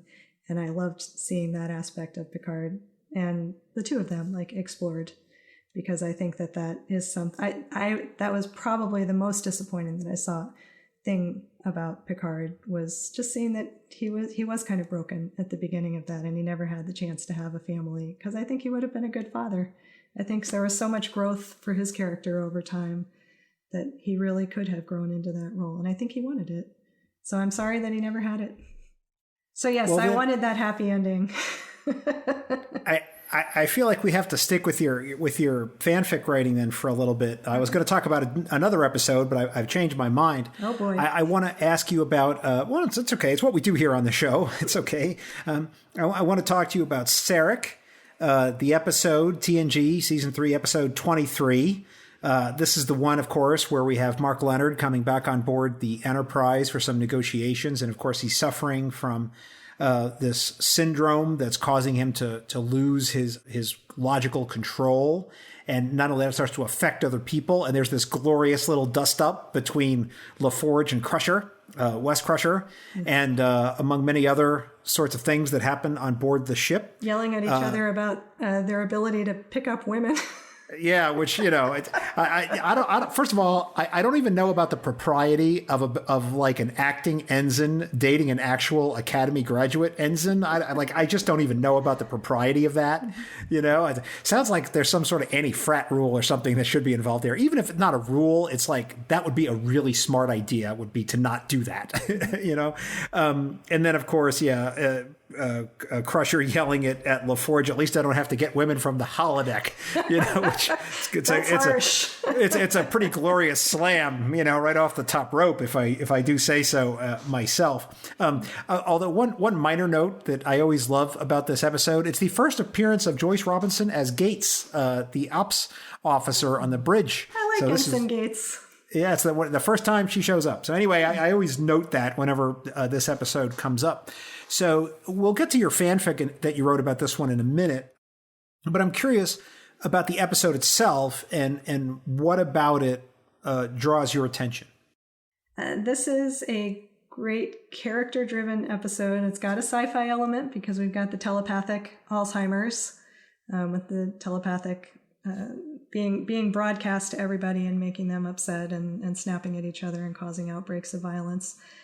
Ultimately, it's got a bit of a mystery there. You have to figure out what's going on, but then it's ultimately pretty character driven, and I love the connection because not having grown up on TOS, I still loved Sarek as a character, and I think I mostly knew him through the movies. But having him appear on and get to meet Picard, who's the other big character, and so this is a great meeting. And they're two incredible actors. They play off each other very well. And it's very powerful, I think, to see Sarek in decline. And it really makes you reflect on, just loss of dignity that can happen to a lot of people that may be suffering from something like this at the end of their life. So you feel a tremendous amount of compassion for the situation and what's going on. When Picard goads him into losing his control, that's pretty. It's like illogical. And that gives me goosebumps every time. I do also like it. Low-key, it's kind of a Beverly and Deanna are the ones that figure out the mystery because Picard has no idea what's going on. And they say, oh, no, actually, we figured it out. Here's what's going on. The medical and the psychological aspects of what's going on. They figure it out and kind of point him in the direction of what he needs to do. So good for them. Yeah, way to go, ladies of Star Trek. That's right. It doesn't happen as much on TNG as we'd like, but it's great. And then it's also got the classical music. I think that it's a pretty powerful scene, and that scene really gets to breathe. We really hear a lot of the music in that concert. Yeah, focusing on everybody's faces and getting to see the tear from a Vulcan. So there's a lot of really good, but that's understated, right? If I don't like excessive drama, we've got some of the outbursts going on from people, but the real reason we know something's wrong is because we get a single tear at a classical music concert from Vulcan. So I like the acting. I love the story. And I think, of course, the reason that it's the most remembered for, besides Mark Leonard coming, is this long single take scene of Picard with mind meld and experiencing all of these emotions from a 200-year-old Vulcan who's a master of suppressing all of these emotions.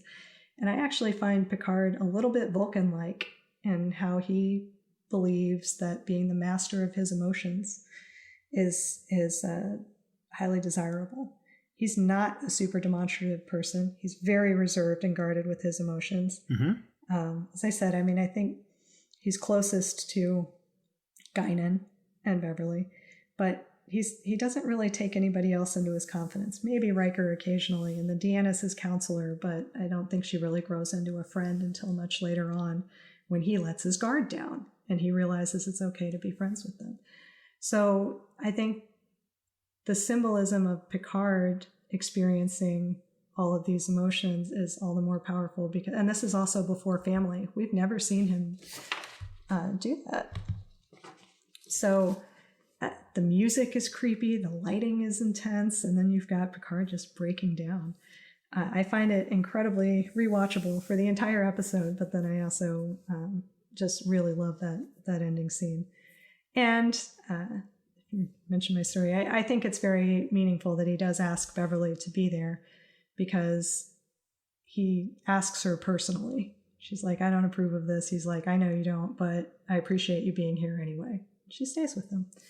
So that's a big moment for him, I think, to ask to be able to be vulnerable in front of somebody, because he doesn't like being vulnerable any more than Sarek does. And yet the story that you wrote is actually sort of the interior monologues of Picard and Sarek, just to a certain degree, as they're going through the mind meld with Beverly there. Why did you feel compelled to flesh it out in that way?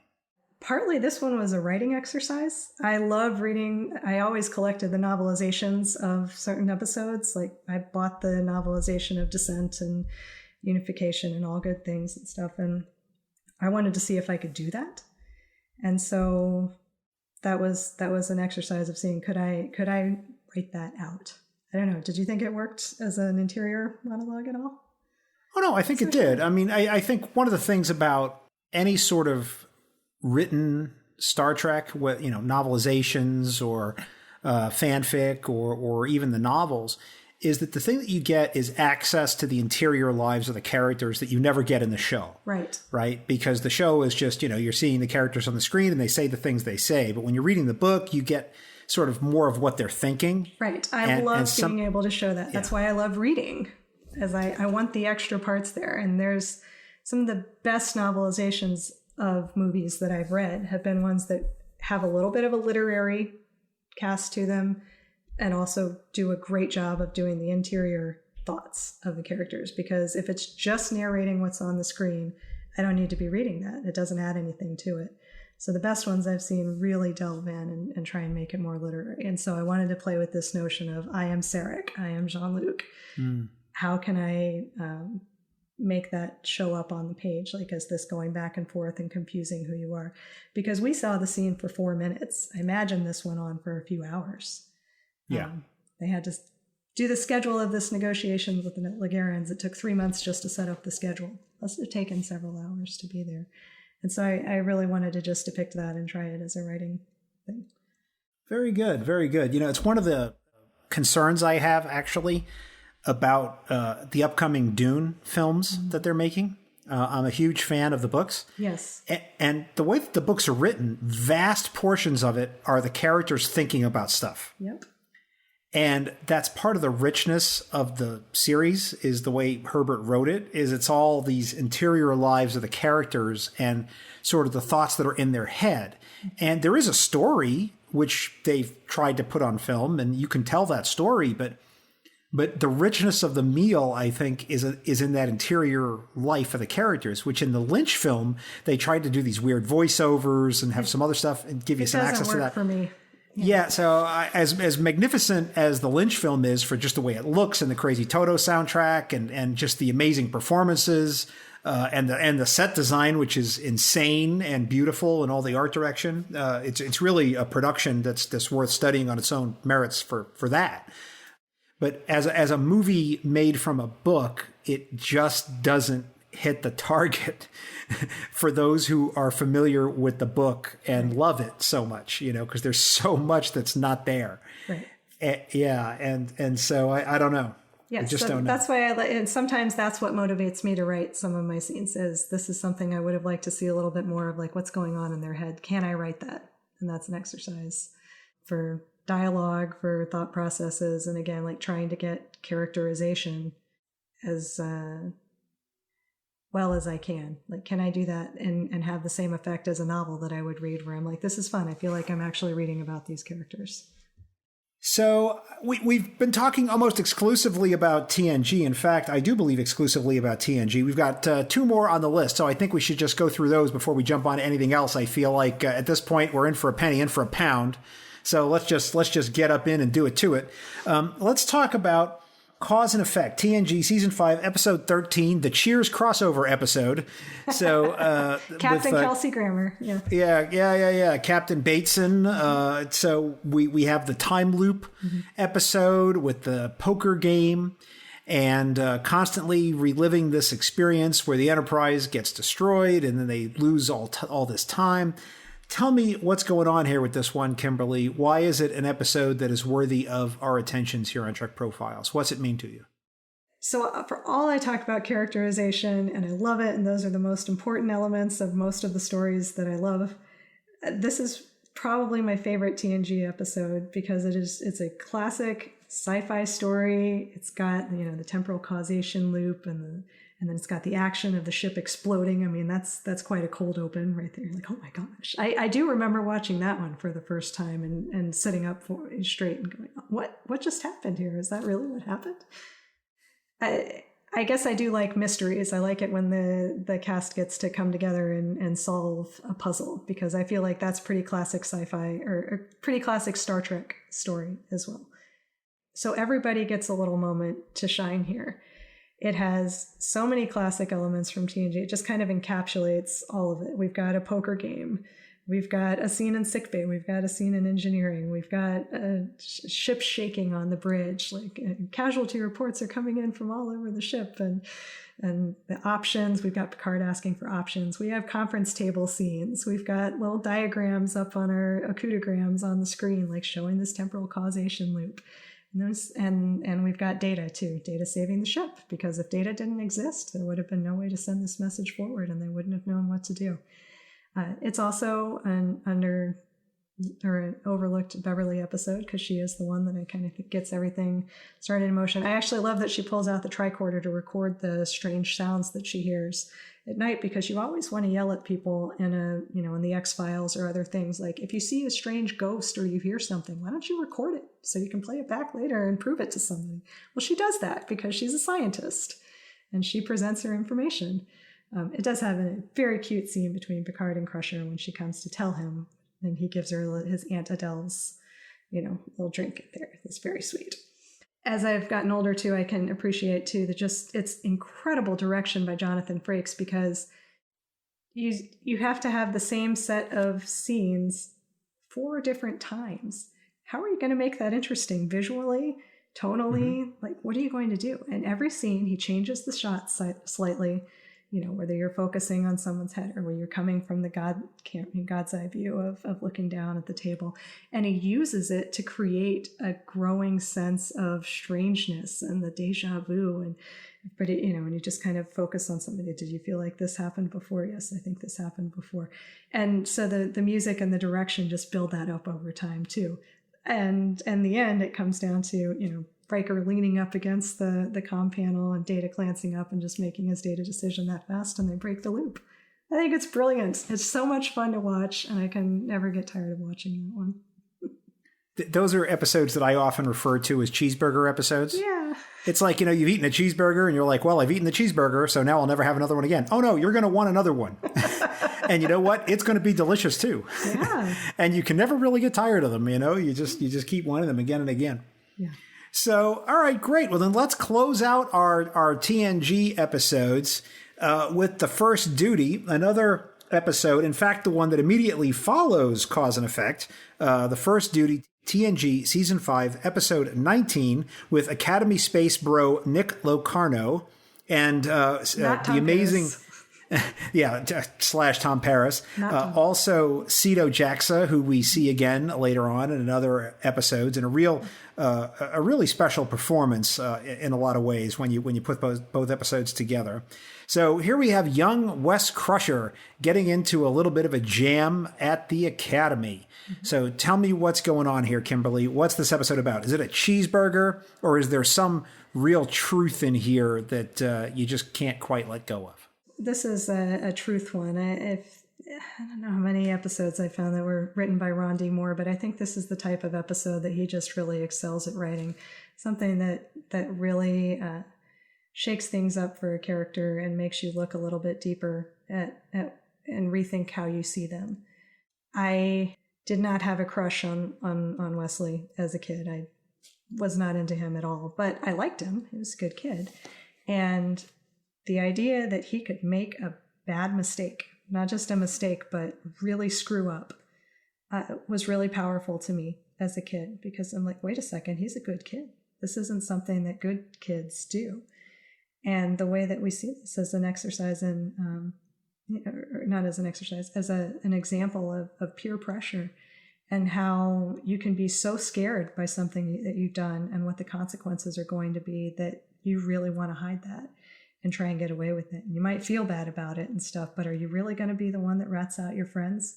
Which is why Nick Locarno was pretty terrible, because he guilts them all into doing this. And you're not going to be the one that takes all of us down, are you? when Picard figures it out, which I just love that line. Like, it's just one of those lines that's just always burned into my head, that ignite the plasma. That's exactly what they were trying to do. It's and then calls Wesley into his ready room. That scene just made me sit back and say, whoa, what just happened here? We do not see Picard lectures like that. I mean, we do see them, but that was pretty intense for that to be directed at Wesley. The first duty is to the truth. And I liked this. I do. It was more of a dad lecture than a Picard lecture in a lot of ways. Yeah, well, he plays that role throughout the entire episode, right? I mean, this is another one. I think there's this connection there. And I do believe enough time has passed since Jack's death that Picard and Beverly can be friends in their own right. Admiral Brand calls Picard first to tell him about this, and then he goes to Beverly to tell her. It's another example of Beverly's understated emotions here, because here, Final Mission, other episodes, she does not suddenly burst into tears or like, oh my gosh, I need to be comforted on this. She doesn't have any reaction at all. She just internalizes it. She's like, I know he'll be fine. Okay, he's fine. Thank you. That's good. And she's there to be supportive. Picard is with her in the hearing room. He's not Wesley's father. All the other people in there are parents, but it's just kind of understood that they're together helping, deal with the situation.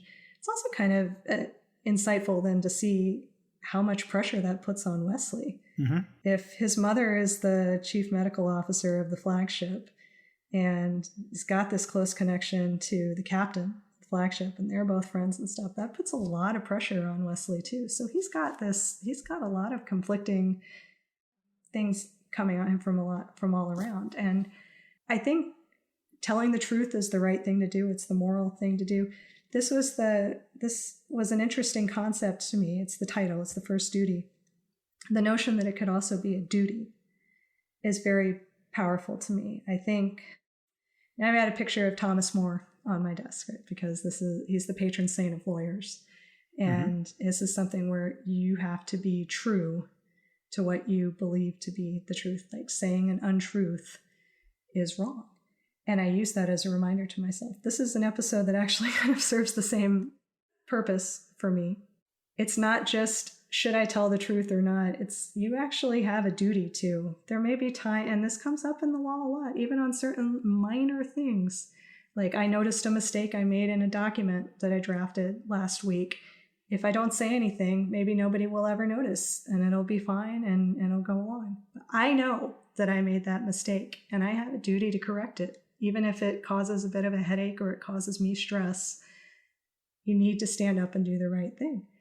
And so I have to remind myself of that on a regular basis. And this is a good episode of that. Now, if I need to have Picard's voice in my head yelling, the first duty, every Starfleet officer, is to the truth.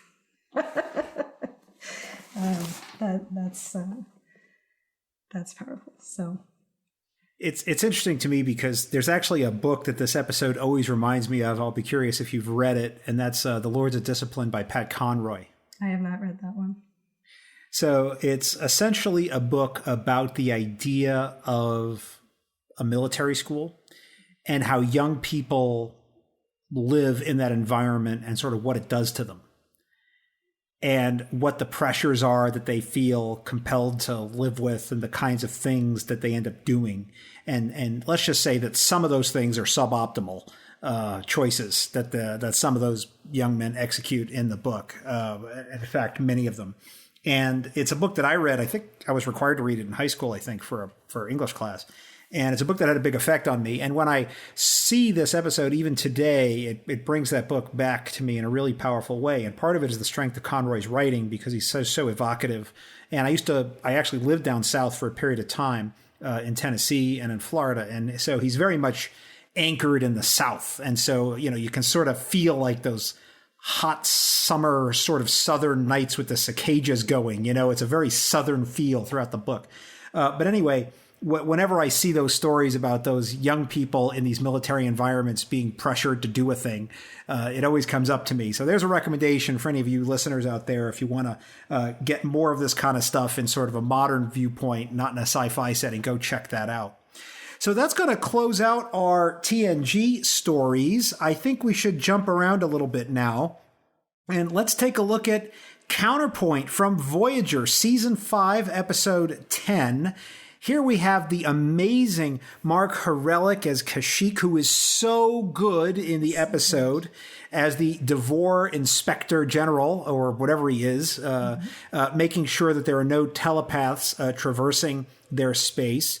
One of the things that I just want to bring up right up front is you've talked about the use of classical music in Star Trek. I mean, this is an episode that I think is like 10 out of 10 on use of music. Oh, it's brilliant. Yeah. So what in particular in this episode is special to you? The music was something that grabbed me right from the beginning. Mahler's not my favorite. Tchaikovsky's not my favorite. But the interesting camera angles at the beginning. I mean, we are dropped into the middle of this story, and having classical music played over the scenes of very unsettling situation on the ship of these military inspectors just ransacking everything while the crew just has to stand there and take it. And Kashyyyk sits in Janeway's chair in the ready room and on the bridge. I mean, this is very unsettling. What's going on? And to have it with this classical music overlay is just shocking and very discordant like that. So this is a good way to set the tone for the episode. It just tells us a lot about Janeway and just how wonderful a character she is, because we see that she's made the decision to kind of accept these things to just get safely through. But you assume that they haven't done anything wrong at the beginning and they're just being inspected and they have to submit to this to get through the space. And then you learn, oh no, she actually is doing something she's not supposed to be in Devore space. She is actually smuggling telepaths because she decided that was the right thing to do. And she's going to lie to get through because she's decided that that's good. Didn't we just decide that the first duty of all Starfleet officers is to the truth? Well, and yet the Devore say, if you want to go through our space, here's the rules. If not, go around. So this is an interesting thing about Janeway, right? She will do the things. She won't. She'll stretch what she believes her obligation as a Starfleet officer is in order to make her own judgment calls, which makes her pretty interesting. And do you agree with that or not? I don't know. The episode is actually, we are meant to see the Devore as horrifying because they're basically the space Nazis. They're putting these telepaths into re-education camps or concentration camps.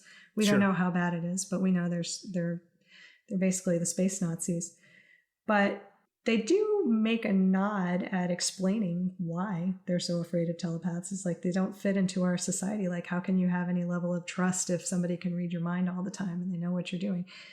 They have this one strange little scene with Neelix telling a story to the children, and that Neelix doesn't actually like it when the children finish his story ahead of him. He kind of laughs a little nervously. He's like, it's not really polite to finish the story before someone tells you. So you're like, oh, we're supposed to kind of maybe just nod at why this is a little bit, maybe the Devore aren't all bad. But they're bad. Really bad. And so we get to see this game play out with Janeway. She decides she's going to help these people get through the space, and she has to play out this game with Kashyyyk, who's trying to use her to find the way to find this wormhole, and she's trying to use him to bide her time and use his knowledge to get through to find the wormhole as well. And it's very classic Hollywood, and the dialogue is just so snappy. And if you think Kate Mulgrew is like Katharine Hepburn, you get that on full display here because she's just very fancy in 1940s. And the dialogue where they say up front, do you trust me? No, I don't trust you. Has anything changed? No, you understand. Of course not. And yet the way that the episode is structured and the way that the story goes, you do wonder, is that true or is it not true? Which is genius, right? I mean, they tell you not to trust anything that they're doing, and yet you kind of want to believe that maybe Kashyyyk is being honest and that he does want to defect. And I think they play it because the attraction between them is genuine. Mm-hmm. I don't think they're both acting on that. And they have a great rapport when they interrogate the one alien who might have knowledge about how to locate this wormhole. They play off each other in a good cop, bad cop way that's very natural. You're like, wow, that was pretty impressive. Yeah, the whole episode hangs on the chemistry between the actors, right? And they do a really good job. One of the things, though, I do note about the episode, without defending the Devore, who are horrible, is that I never feel like Star Trek ever addressed the ethics of Troy, for instance. Like, would it be okay to walk into the counselor's office and say, look, you're the ship's counselor, I have to talk to you, but I don't want you reading my emotions? You know, can you please turn that off or not do it? Like, as far as I know, I don't recall any experiences of that ever happening in the show, and nor has it ever been an issue where there's ever any privacy, right? She will blurt out, you know, Captain, they're lying, or Captain, you know, whatever. She just comes right out and says stuff, not in front of people sometimes, but she uses that empathy that she has offensively, right, as a tool in the Federation belt to accomplish whatever objectives they're after. And so I feel like there's not really an ethics of telepathy that's been developed in the show in a lot of ways. I think we get hints of that, and I can't speak to all the shows, but with Lwaxana, Troy, who comes in and belts out everything that she feels from everybody around them, no matter how uncomfortable it makes them. And Tam Elbrin, I think the disturbed Betazoid and Tin Man, who also has doesn't want to be polite and defer to non-telepath sensibilities or something because he just can't deal with that. Why do we need to pretend on this? Lwaxana obviously tones down over time, and we learn a lot more about her backstory, and she is an ambassador and has the ability to be more diplomatic. But it is unsettling when we see her and this notion that the Betazoid weddings are in the nude because nobody's got anything to hide anyway. She makes everybody uncomfortable on the ship by blurting out all the telepathic readings that she gets off of people. And so you are left to kind of wonder, what is that like on Beta Z? And well, we certainly learn in the novel Imzadi, which you made reference to earlier, right? Which is the whole conceit is you would never even tell a white lie because everyone knows what you're thinking. So therefore there's no reason to filter. So like nobody has a filter on the whole planet because why would you? You know, if you want to know what someone looks like nude, you just look at their memories and be like, oh, I see you getting dressed this morning, right? There's no secrecy. There's no privacy, right? Radically different culture for human beings who guard our thoughts. Man, oh man, I think the thing that makes Counterpoint so good is really just that interplay, though, between Janeway and Kashyyyk. It's the actors, the chemistry they had, and just that whole sort of dynamic. It was just glorious. And using music as a theme. That's very Trek, too. That's that high classical, this feels very educated, right? Yeah, oh, absolutely. Right. It's very cultured. Very, exactly. Let's sip our wine and drink our Earl Grey hot and, talk about the various forms of who was the greatest composer, right? I'm reminded of that scene in Sarek when Data says, right, oh, I can perform this in over 200 styles, right? Mm-hmm. Yeah, it's great. So we're talking about music. Let's stay in the vein of creativity. And I don't know, I feel like this might be a little self-referential. Kimberly, let's talk about author. We've been talking about you, the fanfic writer.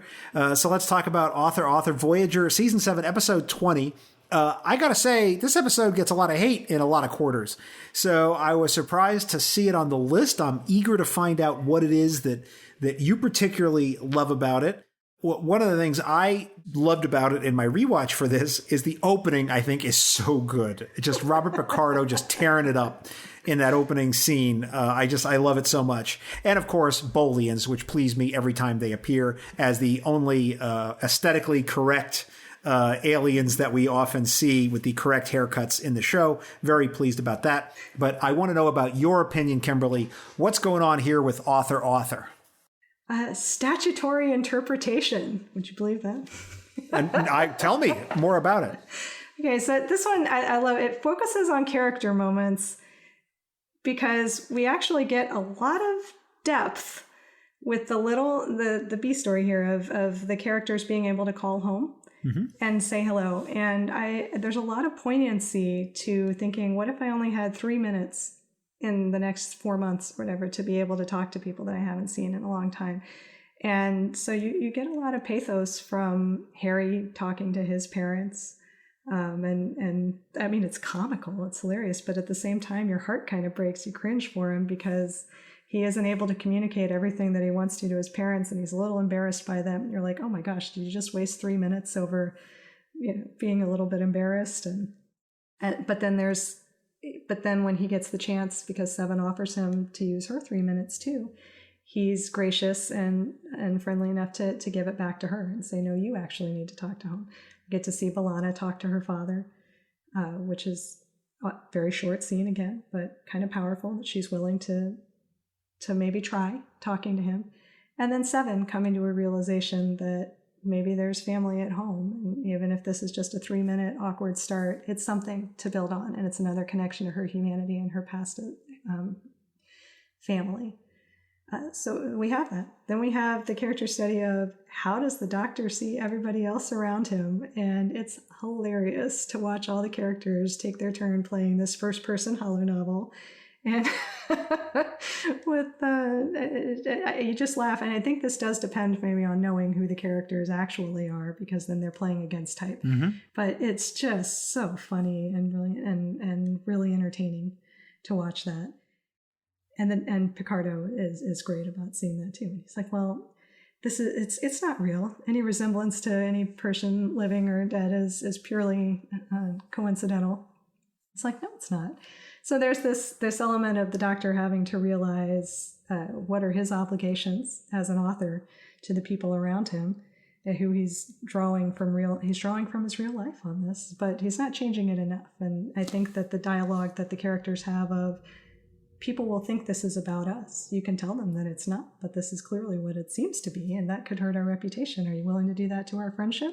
So there's kind of a complexity to that discussion. And it's interesting that Doctor holds out for the most part. He's like, well, it's my art. I can't change my art. This is just what I believe, is the best thing. And then when he wants to photons be free, sister. That's right. That's his motto. So then it comes down to the Bullion's already published it. When he finally has the change of heart, he's maybe doing it. And I do love Tom Paris turning it around on him too and saying, what is it like to be a put upon medical assistant to an overbearing doctor who just wants to make his tea time every day. Love it. And there's a little bit of poignancy to that too, because Paris is genuinely hurt that the Doctor might see him as still the immature womanizer, I guess, that he used to be. It's like he is married, he has a child on the way, and doesn't that count for anything? So he is genuinely hurt, but then the way he turns it around is very, very funny. So the Doctor has the change of heart. He wants to change. The Bullion's already published it, and he says, well, too bad. You don't actually have any rights to this anyway because you're a hologram. And so we get to have a legal hearing, and I love it because it's, obviously Measure of a Man is a small courtroom series as well, but this is just kind of an arbitration, like just a very small hearing here. Mm-hmm. And it turns on a statutory interpretation. We have a statute that says what the definition of who can hold a copyright is. A person who's created a particular work can have authorship of that and hold the copyright. And so Tuvok, I think, gets to be the advocate. He does a very good job of making his case that the Doctor has created his work and it's unique and is worthy of being called a discrete work that has been created by somebody. And then mm-hmm. the judge or the arbitrator says, okay, but you haven't proven that he's a person. And so then we have to decide who's a person. Now, what is a person is an incredibly Star Trek concept. And I think we spend most of the 700 hours of the shows thinking about, like, what does it mean to be a human being? And what does it mean to be a person? In this case, it's a little bit different than Data's situation in Measure of a Man because we're talking about it for purposes of this copyright statute. Mm-hmm. This is brilliant from a lawyer's perspective because person is not a self-defining term. Person is defined differently in different statutes for different purposes. So you can have a statute that uses person one way and another statute that uses person another way, and it's up in the definitions section. For purposes of this statute, person is X, Y, and Z. And I think at the end, we get this determination that we're not going to decide whether the Doctor is a person for all intents and purposes, but only for purposes of this copyright statute. And for that, he is, and that is the judicial ruling. And I think some people think that's a cop-out ending because it doesn't settle the question of whether he's a real person. But I think it's appropriate judicial minimalism, which is, I am going to define this in as narrow a case or ruling as I possibly can, because that's appropriate, and not do a sweeping scope and ruling that all holograms meeting this criteria are sentient, just for this purpose. So it's a very satisfying ending to me because I think it's great. I think I can agree with it. He's a person for the purpose of holding copyright in his holo novel, his gloriously melodramatic, over-the-top holo novel, Photons Be Free. But I'm not convinced that he would be a person on the broader scale of things. And so I think it's kind of interesting. I mean, the whole show invites us to think about that, the whole series. But for this show, I think it would have been a little bit ridiculous to say, and now, for all future purposes, we have decided the Doctor is a person. So I love it. So let me just say, as someone who's not an attorney, I will say that I agree with you, because I just have an amateur's interest in certain kinds of legal cases, and I've actually been following some issues very closely. And I was listening to something where they were talking about how courts address, this is a hot topic in the news as we record this, qualified immunity. And how they have these multiple different ways that courts can do it, and they can settle this first question or the second question, and they can do it in either order when they address the case. And they usually decline to do the hard thing and do the easy thing, right? And you're right. From a legal perspective, of course it makes sense that they would do this, and it's done like this all the time, because judges don't want to overreach, right? And if they can do a smaller thing to resolve the case, they'll do it. So I totally get that. I still say that as a storytelling component, it's sort of weak sauce. You want a stronger resolution of this. Well, see, I don't, because I'm undecided on the question of whether he can be qualified as a person. He's not human. He's not human. Now, maybe that means he could be treated as a person. So can a Klingon have copyright? Well, if a person is only defined as a human being. If a person is defined as any sentient being at all, then maybe the Doctor qualifies because he's achieved sentience. All right, then I'm going to put you on the spot. Horrifying. I'm going to say real quick, though, the ending is horrifying, because if there really are sentient holograms being sent to the dilithium mines, that's highly alarming. They should not be doing that and be forced to. So as a real estate attorney, then I'm going to have to put you on the spot here, Kimberly. So assuming that the ending of the Picard show season 1, let's just assume that Data is still suspended in the device. Could Picard, upon his death, have left his winery to the holographically suspended Data inside the device? But in the show, they actually turned Data off. I'm saying, let's say that didn't happen. Could he have left his winery to the Data that's inside the little donut suspended matrix in there? Well, it would depend on the way that the probate law is written at the time. But I mean, people leave things to their dogs. They leave things to charities. So you do not have to leave your effects or will your effects to living people.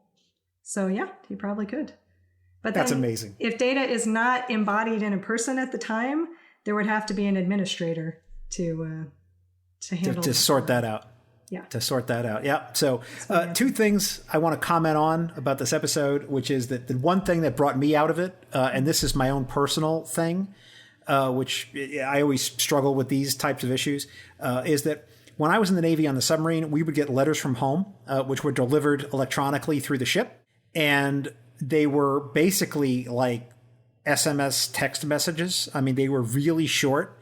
That's neither here nor there. But the one thing is they were all screened. Yeah. And like, let's say your mom was deathly ill. They would just never tell you. You would just not get that because they're not going to send you home and there's nothing you can do about it. Right. So I feel like on the Voyager, the same thing would have happened. Like maybe they got recorded messages from home, but they would have screened those things. Because even if like, your brother is deathly ill and may die soon, like they're not going to tell you that. Well, they did tell them the Maquis got wiped out. Yeah, and we saw what that did, right? So it's, I feel like they would have controlled that a little bit. That's what happened to me. I mean, I saw it, and every single person I knew on the ship had code words with all their loved ones. So, like, if they say, Aunt Sally came to visit, that meant a certain thing, or Phil from the bar says hi means like, the bills are really bad and I had to take out a loan, so like there was like everybody had their own ciphers for what those things meant, so like the censors had no idea. Wow. But before they left home, they would, get with their wives, they would like make up these, code words for everything, like Bill's not bad means, the kid failed out of his school or something, so, whatever. Wow. So yeah, there was a whole scam involved there. Also, special shout out to Memory Alpha on this episode, because on the Memory Alpha page, for every episode, they always have famous quotes from the episode. And one of the quotes is from the doctor talking to the captain when the doctor says, "As far as I know, you haven't executed any of my patients." And it's hyperlinked to the episode Tuvix. So whoever did that on Memory Alpha, A+, brother or sister, totally approve of that. Whatever you think about Tuvix, it's an awesome, awesome little Easter egg on the page for you. And I'm so glad I moused over that and almost clicked on it. Very low key. All right. Let's talk about TOS movie. Let's talk about Star Trek IV, The Voyage Home, the one with the whales. I love this movie. Why do you love it? This is, I don't know, we didn't really necessarily talk about this at the beginning of the show, but the reason I'm a Star Trek fan is because of my dad. And he is the one that we've always had a special connection and similar interests and stuff. My mom is an artist, and she's amazing and wonderful person and does not have any interest at all in science fiction. So this was something that I always had. I was the oldest of 5, and this was just my connection with my dad, is that we got to watch these more older adult types of things. I didn't feel like I fit in very much as a typical girl at the time. I mean, define all of these things, but I was not, I had, I don't know, I maybe had like other issues going on here, but I had a lot of contempt for teen things and young adult novels and stuff. So that's why I wanted to read the Tom Clancy books instead, because I was. So Judy Blume wasn't your bag. Gosh. No. I wish I could screen capture your face right now. That's great. I'd put that in the show notes. not a poker player here. Saved by the Bell. I mean, no time for this. I wanted to watch Star Trek with my dad because my dad liked Star Trek, and this was something that he thought was really cool, and therefore I thought it was very cool too, because I wanted to be able to talk about it with him. Now, we always had to have a little bit of a distinction, right? Because I had to be my own person on this. And so we would get into debates, and we still do, about Kirk versus Picard, because he is a big Kirk guy. And I just really thought Picard was the best. I love this diplomacy style, not the cowboy diplomacy, just the diplomacy side. And so we would have debates on that. You know, he liked Joe Montana, I liked Steve Young. So this was my thing with my dad. And Star Trek IV is one of the first movies that I remember seeing with my dad. It's his favorite of all of the original series movies, and it is therefore mine too. I think it's a wonderful story because, again, with a lot of the episodes that I like, it's character driven. Like, every character has a chance to shine in this movie. This is kind of the essence of who these original series characters are, and that's who they are in my mind. That's what really set who they were, not watching all of the original episodes. There's no overarching villain, right? This is a sci-fi mystery. Something's destroying Earth, but it's not malevolent. It's just something that we have to try to understand. Right. We killed the whales. Yeah. This is a very 80s thing too, right? I mean, save the whales. And then we've got this great sci-fi element of time travel. Like, yeah, well, if we just slingshot around the sun, then we can go back in time and show up in 1986. And my dad will still quote this all the time. He holds up his mouse and says, "Hello, computer." And we will everybody remember where we parked. And so these are Kirk lines that come out. And this is what my dad likes to quote. So I just have tremendous affection for this. You know, you get and McCoy. I love his moments and in the hospital, and what is this, the Dark Ages, and Chekhov with his Russian accent in the 1980s, asking where the nuclear vessels are in Alameda. I closed a deal recently in Alameda, and every single time that came up on the email header, I had to say it in a Chekhov voice in my head. So we all have those experiences in our lives, Kimberly. I used to work in this one particular office. This was my last job. And my office was right across the hall from my coworker and colleague, and her name was Dana. And anytime anybody came to look for Dana and she wasn't there, right, and they were like, "Have you seen Dana?" I would always respond, "There is no Dana, only Zool." And I would see if they laughed or not. And if they laughed, I would be like, "You're my people." Exactly. Communicate in these little quotes and these little memes. Yeah. So this is, I think, just a special one that I had with my dad. I was too afraid of the Wrath of Khan to appreciate that sufficiently as a kid because the earworm things were horrifying. And I didn't appreciate the submarine movie type quite as much at the time as I later came to. But this is the movie that will just always be associated, with Dad and getting to have like our special thing, because he's still the only one in my family, I think, that will, aside from my husband, of course, but I married him. In my family that doesn't think that it's just a totally nerdy thing. Well, then I have to try to rehabilitate Kirk with you. Maybe I'll take your dad's side here just to give you something to react to, because one of the things that you can accuse Picard of in many cases, and I think we've talked about some of it here, is moral relativism. Yes. Survivors being a perfect example of that. And there's been many other cases, I think, throughout TNG, whereas Kirk is most certainly not a moral relativist. Right. And there are some very clear examples of this, especially in episodes like The Apple, Return of the Archons. I don't know. Did you ever hear my interview I did with Tim Sandifer? Did you hear that one? Yes. Yeah, I mean, he wrote, another attorney, by the way, he wrote very extensively about this, and it's all linked in the show notes for that episode of Trek Profiles. But he's written very clearly that this is like what Star Trek is about for him, is this idea that there is moral truth. And so he's much more of a TOS guy than anything else. And so I would encourage you to go back and actually see where Kirk takes a stand and says, this is right, this is wrong, and we're going to do the right thing. And I don't care. Maybe this is an element of more maturity that I didn't have at the time, because at the time I was maybe conditioned to see Picard as the pinnacle of how I should deal with these situations. But going back to certain episodes, like Picard is the moral relativist. He's like, if Worf wants to kill himself because his culture demands it, let him do that. And Beverly and Riker are horrified by this. Sisko wouldn't let him do it.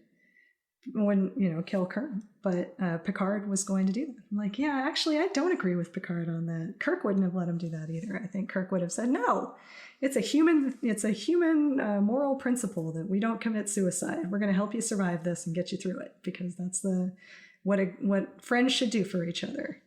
When we talk about science fiction, one of the great things that it does for us is it gives us this lens it gives us a tool to examine humanity while stripping away all of our preconceived notions, because they're not necessarily humans and they're not any particular type of humans. They're space aliens, man. So they can be any kind of thing we want, and we can just examine the truth of the scenario. And so here we have Duet, we have Kalanora syndrome, we have the amazing Harris Yulin as Eamon Maritza or Goldar Heel, and of course we have Kanon, the Bajoran murderer who delivers some hardcore retributive justice. To use a legal term, I guess, or a philosophical term. That's just for you, Kimberly. Normally I wouldn't have said that in the episode. And this one was on the list as well. So I have to ask, was it the legal element of this that appealed to you? Is it the morality story? Was it the acting? Some combination of those? Tell me what's going on. It's the morality story, the acting, and it is the politics and the legal aspect of it too. I think this one is this is astonishing that it's in the first season. It's a really early window into all of the politics of what's going on around Deep Space Nine. With the Bajoran interests, they want to be able to take their Nazi, back to Bajor for justice. The Cardassians who say, no, that's our guy and you haven't proven that he's done anything. We want him back. And then the Federation, which is Sisko, having to decide, like, how am I going to handle this? And And we do get a really nuanced look, I think, at the legal process that's going through this. He won't make a snap decision or a snap judgment on this. He said if he's not guilty of anything right now, you need to bring evidence to prove that he's done this. Even if we have one piece of evidence, you need to do more to prove that. And Odo wants to investigate that. And even Kira knows that she needs to. I think the little conversation that she has with Dax, where she says, yeah, I want him to be guilty. I need him to be guilty. And Dax says, I think you're trying to convince yourself. You know that you actually need to prove that he's done something. You need evidence, and you know that. She's like, you're right, I do. If he really was just a file clerk, then, I can't really hold that against him. And then Maritza becomes the evil person that she wants him to be, that he kind of wants to be, because he's seeking to be punished for what he feels were his crimes. And he becomes Darhe'el, and he provokes her and antagonizes her, and she responds to that. And now her anger is righteous, because now he is the person that she can focus all that on, and she doesn't need to be restrained. And she is going to say, you're going to be executed for this, and you deserve to be. And that feels good. But Odo, finds the little detail that she couldn't see because she's a little too close to the situation, and says, actually, we need to investigate this a little bit more. And Kira has the maturity to recognize when the truth comes out that she needs to follow that. And she's unexpectedly sympathetic. So it's a great character study of Kira. We see her maturity at the beginning too, when she's like, I need to be able to do this. And she persuades Sisko, and he lets her go forward with the interrogation. She shows that she can handle it, even though she's struggling with it. We see her interact with Sisko, with Odo, with Dax. We get a really good window into how she is. This is another bottle show, right? This is all dialogue. This is like I, Borg, or Chain of Command 2, where you've got two people in a room, and how are they playing off of each other? Yeah, it's more like a stage play than really a television episode. There you go. Yes. And how can that be so captivating? And it must be because of the acting too. When Maritza breaks down in the middle of one of his tirades and confesses at the end that he was actually a coward, just hiding away because he was sobbing because he didn't know what to do about all the screams and people that he could hear outside and stuff. And he feels so guilty that he was willing to go to great lengths to become a person who could be punished, because he thought that would be something that would bring healing to Bajorans and absolve him somehow. I tear up every time I see that. And to see the pity and sympathy on Kira's face too is incredible, because she did want to hate him, but she knows that she can't. And so when she wants to let him go, it's amazing. I think the Cardassians, I love the Vulcans. The Cardassians are my second favorite alien species on Star Trek. I feel that if the Klingons were intended to be the Soviets in the 60s, but not exactly, right? And we didn't have the whole cultural thing that went along with that. And when we switched to seeing them more as a warrior culture in TNG, I don't think they were meant to be the Soviets. After Star Trek VI, which your one guest did not like, because that's right, he did not. I think the Cardassians are meant to be a Soviet analog in a lot of ways. In the 24th century, they've got this incredibly rich culture. With the literature and music and other things that we're led to believe that they have, just like the Russians. And they also have a very dark gallows sense of humor, I think, with characters like Garrick and Ducat. There's an amusement the way that they play things and stuff. So they're not emotionless, they're not dour. And I think that seems very Russian to me as well. Or maybe that's too many Clancy novels.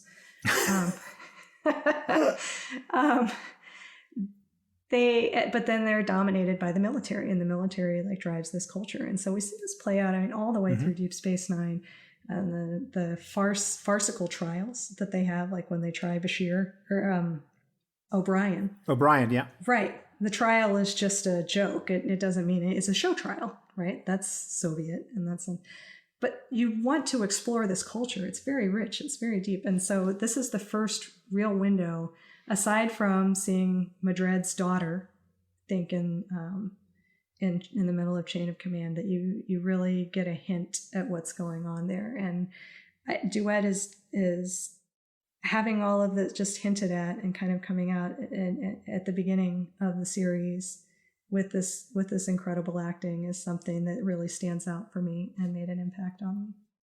Kimberly, we've talked a little bit about the Picard show, but I feel like I want to divert for a second and just ask you, there was something in the emails that you sent me that led me to believe you had a serious problem with the way that the show ended. Why don't you tell me about what that was, and maybe we can spend a minute on it. I did not like the notion of Picard becoming a synth. I'm willing to see where it goes, but I thought that was not a good ending, and it kind of ruined the end of the show for me. Not because of the wonderful little conversation that we got to have between Picard and Data, which was very powerful and meaningful, but I don't believe that a person, as we talked about person in other contexts, I don't believe a person is reducible to the mind alone and that the body is irrelevant. I think that the body matters. And if we are embodied souls or ensouled bodies, then the unity of that matters for human beings. And if the body dies, then soul dies too. Or the soul doesn't die, sorry, but the soul cannot just be transported into another body and be the same person. That is different. That's either a copy or a facsimile, whatever, however you want to say that. I don't think it's really Picard as the synth, because his body died. I don't know what they did with his body. Did they bury it on Goulion 4? Not sure.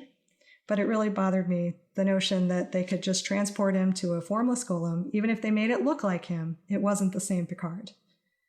Did you feel the same way about Captain Spock in Star Trek 3?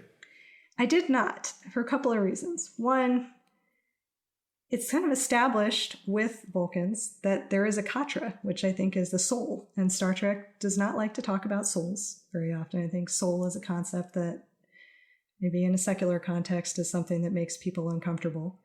But it's clearly there for Vulcans. And it's established that it can be transferred. And it goes back to Spock's body. It's a regenerated body, but his body is put on the planet and grows back up. And then his actual soul is reunited with the body.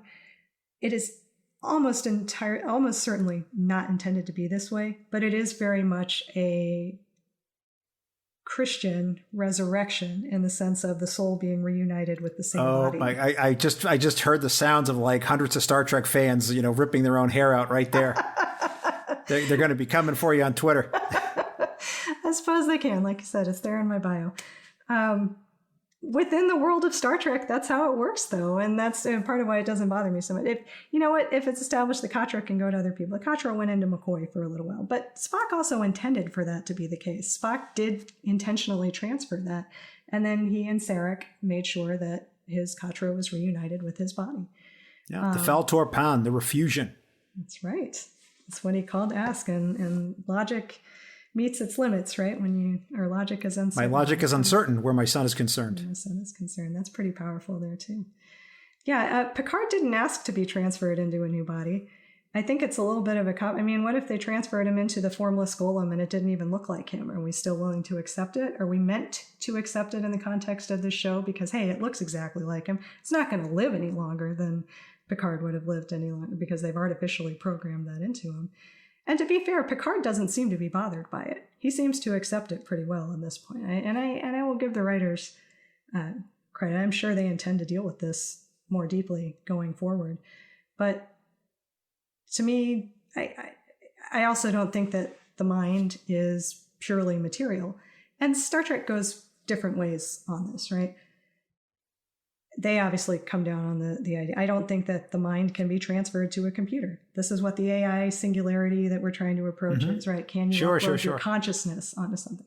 Well, maybe you can if your consciousness out of the trillions of neurons and synapses that you have could be moved on to, isolinear chips or whatever we would invent to hold that level of complexity and then re-download it back into another body. But even within the Star Trek context, Data is meant to be unique, right? There's a level of complexity and stuff that nobody else is ever able to achieve with the positronic brain. This is something that kind of singular when the consciousness rose. I don't think human consciousness can be transferred onto a computer.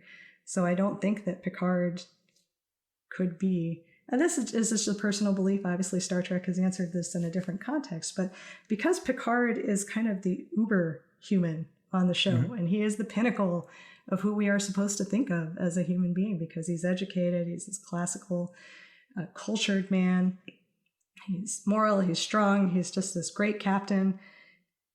For him to be moved over to a synth body, I mean, Data aspired to be human. We see other characters aspiring to be human. And I think for most intents and purposes, like Data achieved that, right? Like his final act was to sacrifice himself for his friends, which we also see with Spock. Do you believe he had a soul? Data? Mm-hmm. No, but Data's consciousness did belong to his positronic circuits. And so I do actually think Data could be transferred. And I think it's kind of horrifying that he was living in these circuits for so long. But if anybody should have been reincarnated, put back into a body, it should have been Data. I think he earned it. I think they tried to do that with B4. If they had the sufficiently complex neurological circuits or positronic circuits to put him back into, he could do that, and he could still be the same person, to my mind, because for him, the body did not matter as much as the programming. It didn't seem to be a one-to-one criteria. But there's my controversial opinion. I haven't actually seen too many people talk about it. They're just like, oh, great, his consciousness was uploaded. Maybe it's a little weird that he's a synth now, but Picard never aspired to be a synth. This wasn't something where we both achieve a certain level. Humans can, and to be fair, this is a lot of what the show had questioned, right? Can synths be human? Well, they can absolutely be persons, but can they be human beings? And that's different. You don't have to be a human being to be a sentient being. But a human being, I think, is something that can't be artificially created. Well, we shall see where they go in season 2. We shall. And I would like to point out, that's not entirely, I did mention that it was Christian story, but I mean, Aristotle, that's an Aristotelian idea as well. That's not, it's Aquinas as well, but it's not, Plato and Aristotle had their differences on this, but it's not. Aquinas' project was to try to reconcile Greek philosophy with Christian philosophy, right? I mean, that's what he was all about. Right. So that's interesting. I don't know. Do you have any reaction to that? Well, am I going to put you on this? I can't put you on the spot on your own show, right? Oh, no, it's fine. Turnabout's fair play. I don't mind. The one thing I would say is that one of the knocks I would give on Voyager, which is a show that I loved because of the high concept sci-fi, is that many times they fail to take the premise of the show seriously. So, and I've mentioned this before, so I'll just say it very briefly, which is, whatever you think about the episode Tuvix, I feel like there would have been like 90 days of Janeway sitting in a dark room after that doing shots of whiskey, because whatever you feel about the justification, that was a hard thing to do, is to murder someone who has their own agency, who says, I wish to continue to live. And someone who did no wrong, putting that person to death is a big deal. And Neelix were gone at that point. We say that they were merged and they were going to be demerged, but at that point they were gone. I know. And so I feel like Janeway, Tuvok, and Neelix, like, those are life-scarring, life-altering experiences, and they hit the reset button a little too easily on that one for me. And for me, that's even a bigger issue in the episode than, did Janeway murder Tuvix, which is nice for a bar fight, but that's really the bigger issue. And I feel like in season 2, they've written a check that they got to cash. I really feel like they have to deal with this and not just sort of gloss it over and be like, yeah, I'm a synth now, so anyway, what's up? Continuing adventures of Jean-Luc Picard and Motley Crue. Yeah, which, they can certainly do that, but I feel like baked into that cake has to be Picard dealing with this. Because if we get a Picard speech anywhere along the way about what it means to be human, I'm going to be saying, well, I don't know, dude. I don't know. I have to think about it. So I feel like it's something that I think they should deal with and somehow treat seriously, because they have the luxury of doing serialization now that they didn't have before, and they really got to deal with it. And in this sense, I think that Picard is more like a novel in that sense. The serial is, they can delve deeper into issues, and that is part of why I've always loved the novels. I don't collect anything, but when I was a kid, I did buy all of those numbered TNG novels. And when I went to college, I had to get rid of some of them because I could not move them in boxes over, and then my sister was like, why don't you have all these? So she took them to sell them back to a reseller. The ones that I kept were Imzadi and Q Squared and Reunion, and these deeper ones I felt that dealt more with the characters because I knew early on that's what interested me the most. And I didn't have as much of an interest in the standalone stories. These are to me, they were more like typical 70s sci-fi novels. Like, here's a discrete story and then you move along. And I knew early on that's not what really captured my interest. It was a deeper exploration of the characters.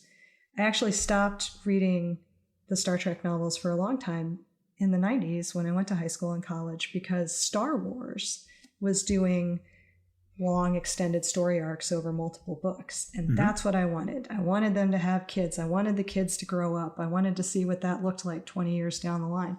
And that's what Star Wars gave me. And it turned out to be fortuitous in that sense because I ended up meeting my husband on a Star Wars message board right after I graduated from college. And that was really wonderful. And so that was a Star Wars period for me because Trek, I hadn't, first of all, I couldn't find Star Trek Voyager on TV as easily and it hadn't grabbed my interest as much at first.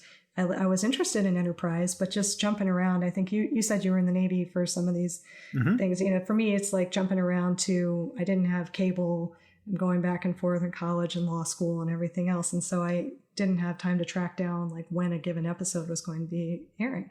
So I didn't watch them at that time. And then the novels after Death in Winter came. Well, there was a series of novels that led up to Nemesis, the A Time To series. And then the novels after that, starting with Death in Winter and everything afterwards, started an arc in the 24th century, all of these characters. And that's what pulled me back in to Trek fandom because I'm like, oh, this is what I wanted to see. I obviously wanted to see Picard and Crusher getting married, which they did. But I also wanted to see Riker and Troy having a kid. I wanted to see, there's an arc of the books, the Cold Equations trilogy of Soong and Data and how Data gets put back into a new body. And it's awesome. And it does this whole arc that sprawls out and involves all the characters from all the different 24th century series. And that's what really pulled me back in and said, this is what I want to read. This is what I want to be involved in. I may still have some of my own story ideas that I want to contribute and do my best to write in that style because that's kind of aspirational for me and to prove that I could be a writer. And then I started being able to rewatch with streaming and getting the Blu-rays and stuff. But it's the novels, it's the stories, it's the characters that pulled me back in. So as we record this, there's a lot of kids who are going off to college and having their orientations right about now. I want to ask if there was a story of young Kim showing up at Notre Dame, going into the dorm room, meeting your roomie, and opening up the box of Star Trek novels and putting them on the shelf, and the other girl saying, "Are you kidding me?" I feel like that's a story that must have happened. You know what? I don't feel like I was as into Star Trek in college, but I must have been because everybody knew it, right? And I wrote for the student magazine and I snuck things in there, right? Like one of my cover stories that I wrote was about the dichotomy or the balance between teaching and research at a top 25 university. And I called the title or the headline for that story was Best of Both Worlds. I was very proud of that I snuck that in there. And we had a gift exchange on the student magazine one time, and it was a white elephant type thing, but you knew who it was. And one of the things that people did was steal the dining hall plates. And on the present that I got for Christmas that year, it had a cutout of Picard with the Santa hat on it saying like, "Make it so, Merry Christmas," or something. I must have been obviously known as a Star Trek nerd, but it was still distinctive, right? Because girls just didn't like it as much, right? Like I did not have that connection to other women, and that is why the online community was something that I could find more friends in that regard. But it was enough to be something that people knew.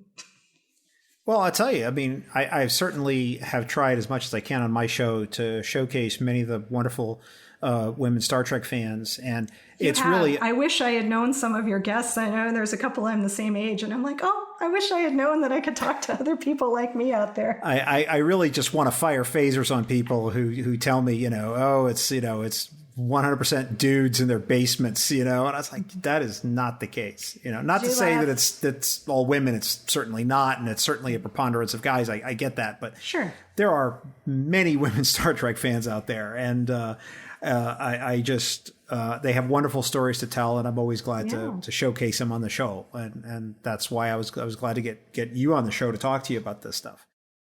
Kimberly, we've been talking for a while now.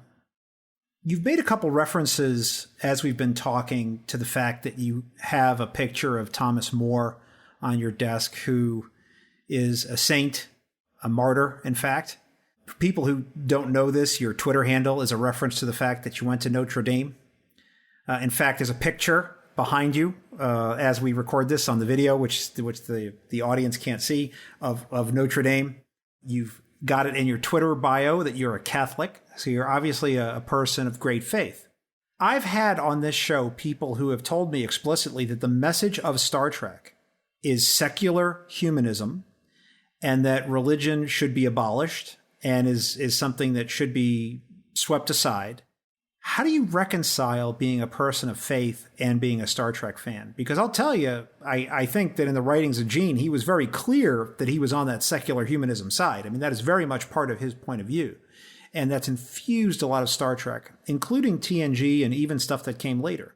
So I'm really interested in if you see these things as compatible or not.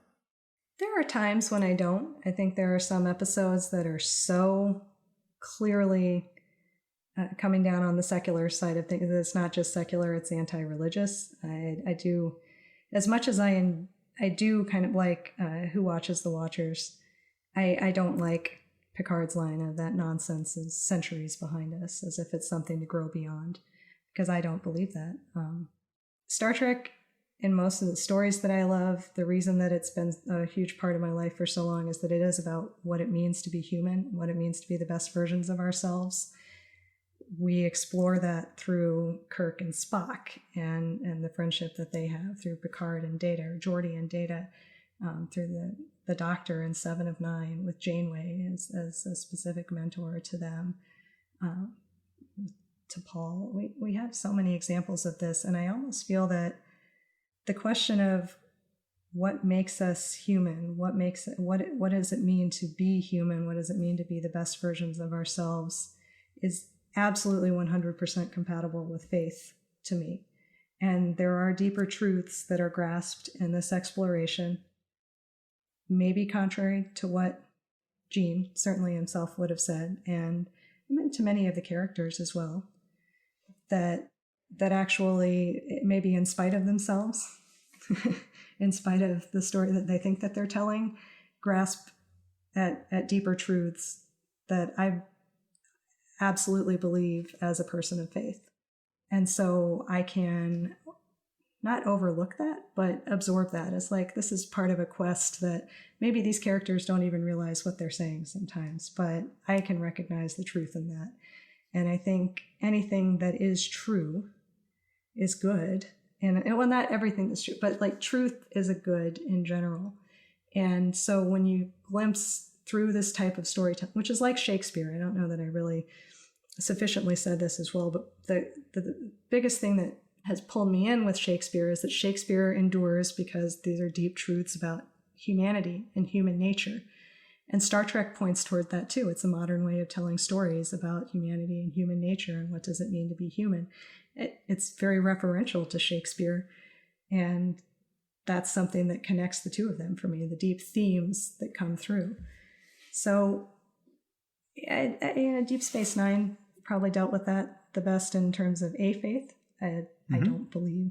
And the writing was strong enough to allow you to think that there was some truth to what the Bajorans believed, but it also allowed Starfleet to think that it was different from us. I don't know that there are any Christians at all in Starfleet. So the secular part of the show is something that I've had to overlook, but it's not hard to overlook because of these deeper themes that speak to all of us. I hope that someday there's a character on there that shows that the religion has survived into the 24th century. I believe that it would have, but no. I often, when I talk about one of my favorite Voyager episodes, the Omega Directive, one of the things I talk about is I believe that the 7 of 9 character has a full-on Saul of Tarsus moment in the episode. And it's straight up a religious moment for her in a very deep way. And it's really quite touching. And I would encourage anybody to go back and watch that episode with an eye towards that, and you'll see it. Now, whether or not they intended it to be that way, that's certainly how I took it as I watched it. And Voyager is the only show that I can think of out of all of them that ever shows that. There's a crucifix in that episode. And I do believe you're right. I mean, this is meant to be a religious experience for 7. It's not a Catholic religious experience, but that's where she turns when she's trying to find insight into religion, is looking back at this Leonardo program. I also like that the Doctor gets to be a priest in Fairhaven. Yes, he does. Yes, wearing a full-on Roman Catholic sort of cassock, yes. Which is a very Catholic sort of thing to do. And he counsels Janeway full on in that episode. Yeah, no, that's great. That's just almost the only reference that I can think of in the shows. Well, there is actually a Discovery episode called New Eden, which is very much about this as well. I did see that one. That is one of the ones I've seen. I want to ask you, though, really to sort of put a bow on things for me a little bit, Kimberly. Why does Star Trek matter to you? Why are you spending 3 hours talking to me about this? Why are you tweeting about it, writing stories, putting all this creative energy into sort of fixing the blemishes and flaws that are in the warp and weft of the show that have popped up for you, engaging with fans, trying to get your kids to watch it? I mean, what is it about this thing that fires you up? Whether or not this is, Starfleet is reflective of the entire Federation wider universe in the 24th century, I think it's always seemed aspirational to me. I think in any fictional universe, you have to decide, is this a place that you want to be or not? I mean, if I read Dune, this is not a world that I want to live in. It doesn't draw me in, and it absolutely draws you in with like good writing, but it's not going to be a place that you feel like you want to live in.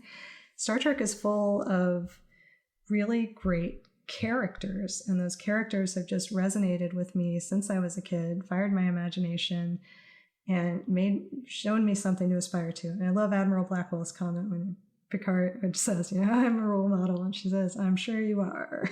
And I'm like, no, he is. He really is. Like, all of these characters have so much to teach us.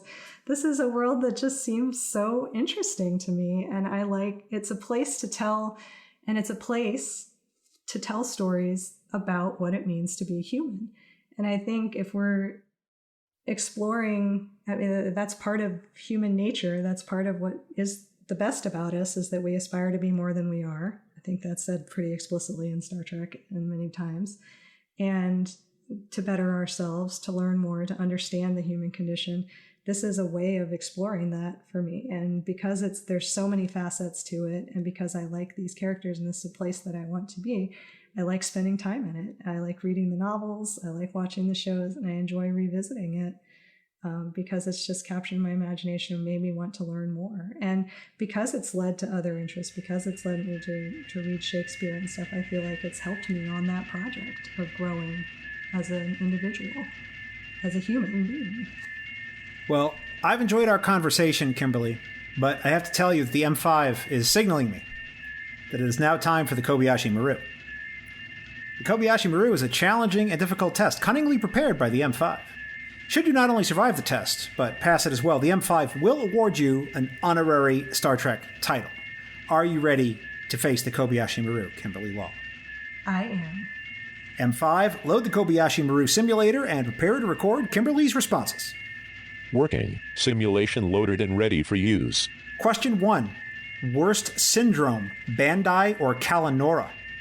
Bandai. What's for lunch, Ferengi slug steaks or Cardassian taspar eggs? Taspar eggs. You've got to get someplace in a hurry, but there's only 2 routes available. Do you want a transit divorce space or Cardassian space? Cardassian space.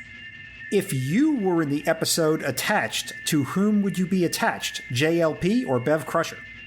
Picard.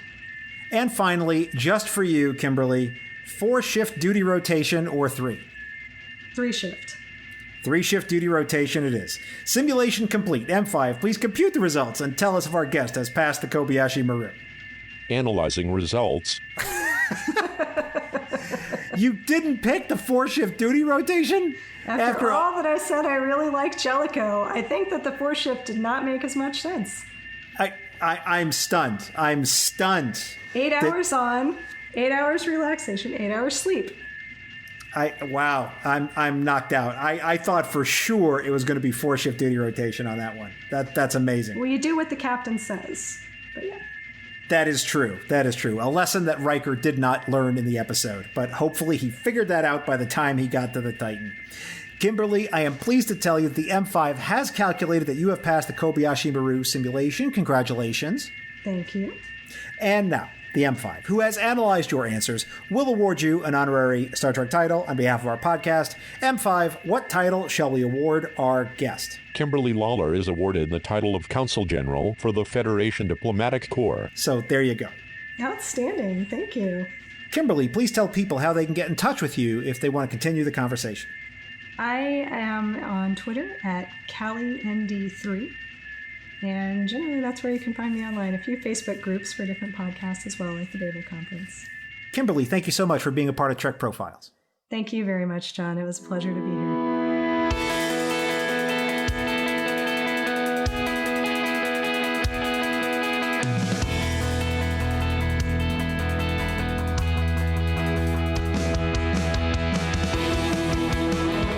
Here ends this installment of the Trek Profiles podcast. And before we offer a Trek quote to close this episode, I'd like to remind you that you may send us your suggestions for improvement, your murmurs of anguish at yet another episode of this podcast arriving in your player, or TikToks of yourself doing the time warp on the bridge of the Enterprise. That was strangely specific. To feedback at TrekProfiles.com or on Facebook or Twitter at TrekProfiles. Anything you send us may be used in the show, or it may be locked into the holodeck with an angry badgie who will teach it a lesson. This week, I leave you with a quote from Space Bro Tom Paris, who in the episode Author said, quote, "Your program is about as subtle as a Ferengi mating dance." Close quote. Thanks for listening, and live long and prosper.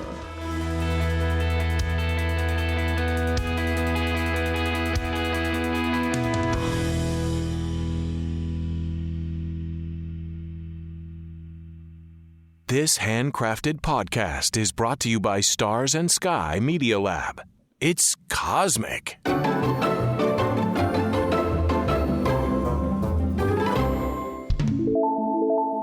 Sometimes that ends up in the bonus material if you've heard that on a couple of the episodes. Mm-hmm. So have you've listened to a couple, right? I think I've listened to probably 3/4 of them. But okay. I lost all my podcast time when my commute ended in March, so I'm way behind. But you see, I usually tweet yours when I've finished listening to one of them. I'm like, oh, that was good, even if it's from like 6 months ago. Well, I try to make them timeless, right? No, they are. You say what period in time you recorded them, but then you can listen to them at any point. Right. That's why I don't really talk about news or like the latest events, or anything like that, or what they just announced. I tend to stay away from all that. Yeah. Only because, especially, I try to be fair to my guests, because really you only get to come on the show once. Mm-hmm. And it's not like you would come back on to talk about your favorite episodes a second time, right? We don't really do that. Mm-hmm. So I try to make it as timeless and as high quality a show as I can for you, because I feel like I owe it to the guest, Mm-hmm. And then I will immediately jump into the custom intro that I've written for you based on your answers to the questions. Mm-hmm. And your cue to say something will be when I say, welcome. Now, do you go by Kim or Kimberly? It's up to you. Yeah, I mean, I feel like with my friends, you all would call me Kim, so you could call me Kim. But since I have Kimberly as my professional life and that's what my Twitter name is, maybe I should just say Kimberly. Yeah, that's up. I'll call you whatever you like. So, I'll call you, If you meet me Jedzi in at Dax person, number 7. Yeah, you can call me Kim if you meet me in person, but I think professionally I always sign everything Kimberly, so. Is this a professional engagement counselor? I feel like I've been studying for a job interview, so yes. Am I going to be billed in 6-minute increments for this? I am keeping time. You better watch. That's generally the procedure. Do you have any questions for me? I took a lot of notes. I know, like you said, I'm not going to try and hit everything, but there were maybe some points on given episodes where as I was watching, I wanted to say like, oh yeah, that was something I wanted to mention. I think you do a great job as an interviewer on leading people, kind of steering the questions and stuff. So I'll just... Trying to butter me up, are you? All right. No, it's genuine, right? I mean, I wouldn't have written to you and listened to all these episodes because every interview subject is different, right? And what I have told some people about this podcast, I said, like, John is just great at making people's stories interesting because you seem genuinely interested. Maybe it's an act. You seem genuinely interested in meeting people and just hearing this. And it's really neat to listen to as another fan, so... Well, I appreciate that, but I can tell you that it's not an act. It's really because this is my channel for my fandom. Really, is that I'm not in like the local Star Trek club. I don't. This is what I do. Right? Is I can watch the episodes solo and just watch them by myself. Although I do watch Lower Decks with my 12-year-old, but I can watch the episodes by myself, but the way I relate to other fans is to do this. Yeah. And if I was to try to if I was to say what makes me qualified, if that can be a thing to do this, is that I fortunately am immune to this disease that some people have, where they want you to like this certain thing exactly as much as they like it or hate it exactly as much as they hate it. And I've never felt like I cared about that. So it makes it, I'm okay with if someone comes on and says that, I hate TOS, which is my favorite Star Trek, right? I'm like, okay, so what do you like? Tell me what's up. And I'm okay with it. So, well, the way I first heard you, I don't know if you knew that, was I think with Duncan Barrett. And you were talking about, were you talking about the Hunt for Red October specifically, or just about life on a sub and how that related to? Oh, no. Let me tell you what he did. Yeah. Duncan. He's on my list for this. I got his name on my clipboard for this. So I was over in the UK, what was it, 2 years ago, I think, in the summer for a week. And he, just like you, had asked me to be on the show. And I said, yeah, sure. I thought he had an interesting story. So he came on the show. And, I used to travel really extensively for work. And every time I would travel, I would always put out on Twitter, hey, I'm going to be in, Boston. If I got any fans or listeners or mutuals, you want to meet up and talk about Trek or whatever, let's just go meet up someplace, and that's what I would do. I was over in the UK. It was a pleasure trip, actually. It was a pleasure for me. My wife had to go for work and I just came along. And one morning I was like, hey, I sent to Duncan. I was like, hey, man, you want to meet up for breakfast or brunch or something? He's like, yeah, sure. So we met at some pub for brunch and he pulls out a recorder and he's like, I want to interview you. I was like, whoa. There was the background noise. Yeah, I remember that. He literally pulled out. Yeah, he sabotaged me. And well, we weren't outside, but it was a busy pub in London. Nice. And I mean, like right in the middle of the interview, the waitress comes over and she wants to get paid. And I mean, like, so we had to stop the interview. And I was like, you didn't leave that in? I'd have left that in. So yeah, he totally hit me up like in the middle of brunch for that. So I was like, dude, no, but I didn't mind. I didn't mind. Cool. Yeah, but I will say that it affects the way that I do think about Star Trek. Because and I was just talking about this on another episode of the podcast, I think actually the one that's going to come out this month, which is that one of the reasons I like motion picture so much is because it actually shows that just trying to operate the ship is a feat. Right? Like the things that the Enterprise or any Starfleet vessel does, it just can't be as easy as they make it look, right? Someone has to go down and align the thing and make the stuff happen. And I appreciated that there was a whole story about just trying to make the ship work, and that it wasn't like, oh, I just, here's this billion dollar piece of Federation credit starship, and I just press the button and off we go at warp 10. It can't be like that. Which is why I think maybe one of the the funniest Star Trek lines that comes to mind on that is in Remember Me, when they're down to just Picard and Crusher on the bridge. She's like, the two of us roaming around the galaxy together? And he says, we've never needed a crew before. Yeah, that whole episode's insane. Yeah. That whole episode's insane. But you need a crew. You need the guys downstairs that that are cross-trained on lots of different things. I know, I thought it was great listen. Oh, I was that guy. Yeah, I know. That's really cool. I was the guy. You know what was really funny? See, this is the kind of diversion right? So I went in and my whole thing was I was working in the nuclear reactor plant. Mm-hmm. So to do that, I went through 2.5 years of schooling in the Navy before they let you on the ship. Did you do ROTC or did you go to the Naval Academy? No, I was enlisted. Oh, you enlisted. Okay. No, I was enlisted. Yeah. The officers, they don't do anything. So what happened, there's one officer in the engine room who sits behind a desk and all he does is he takes the procedure out and reads it. That's his job. That's all he does. He doesn't actually touch anything. Mm-hmm. Right. So like you wouldn't like in Enterprise, you see Scotty there and he's like got his hands and stuff. That would never happen. Ever. Okay. All right. It just wouldn't.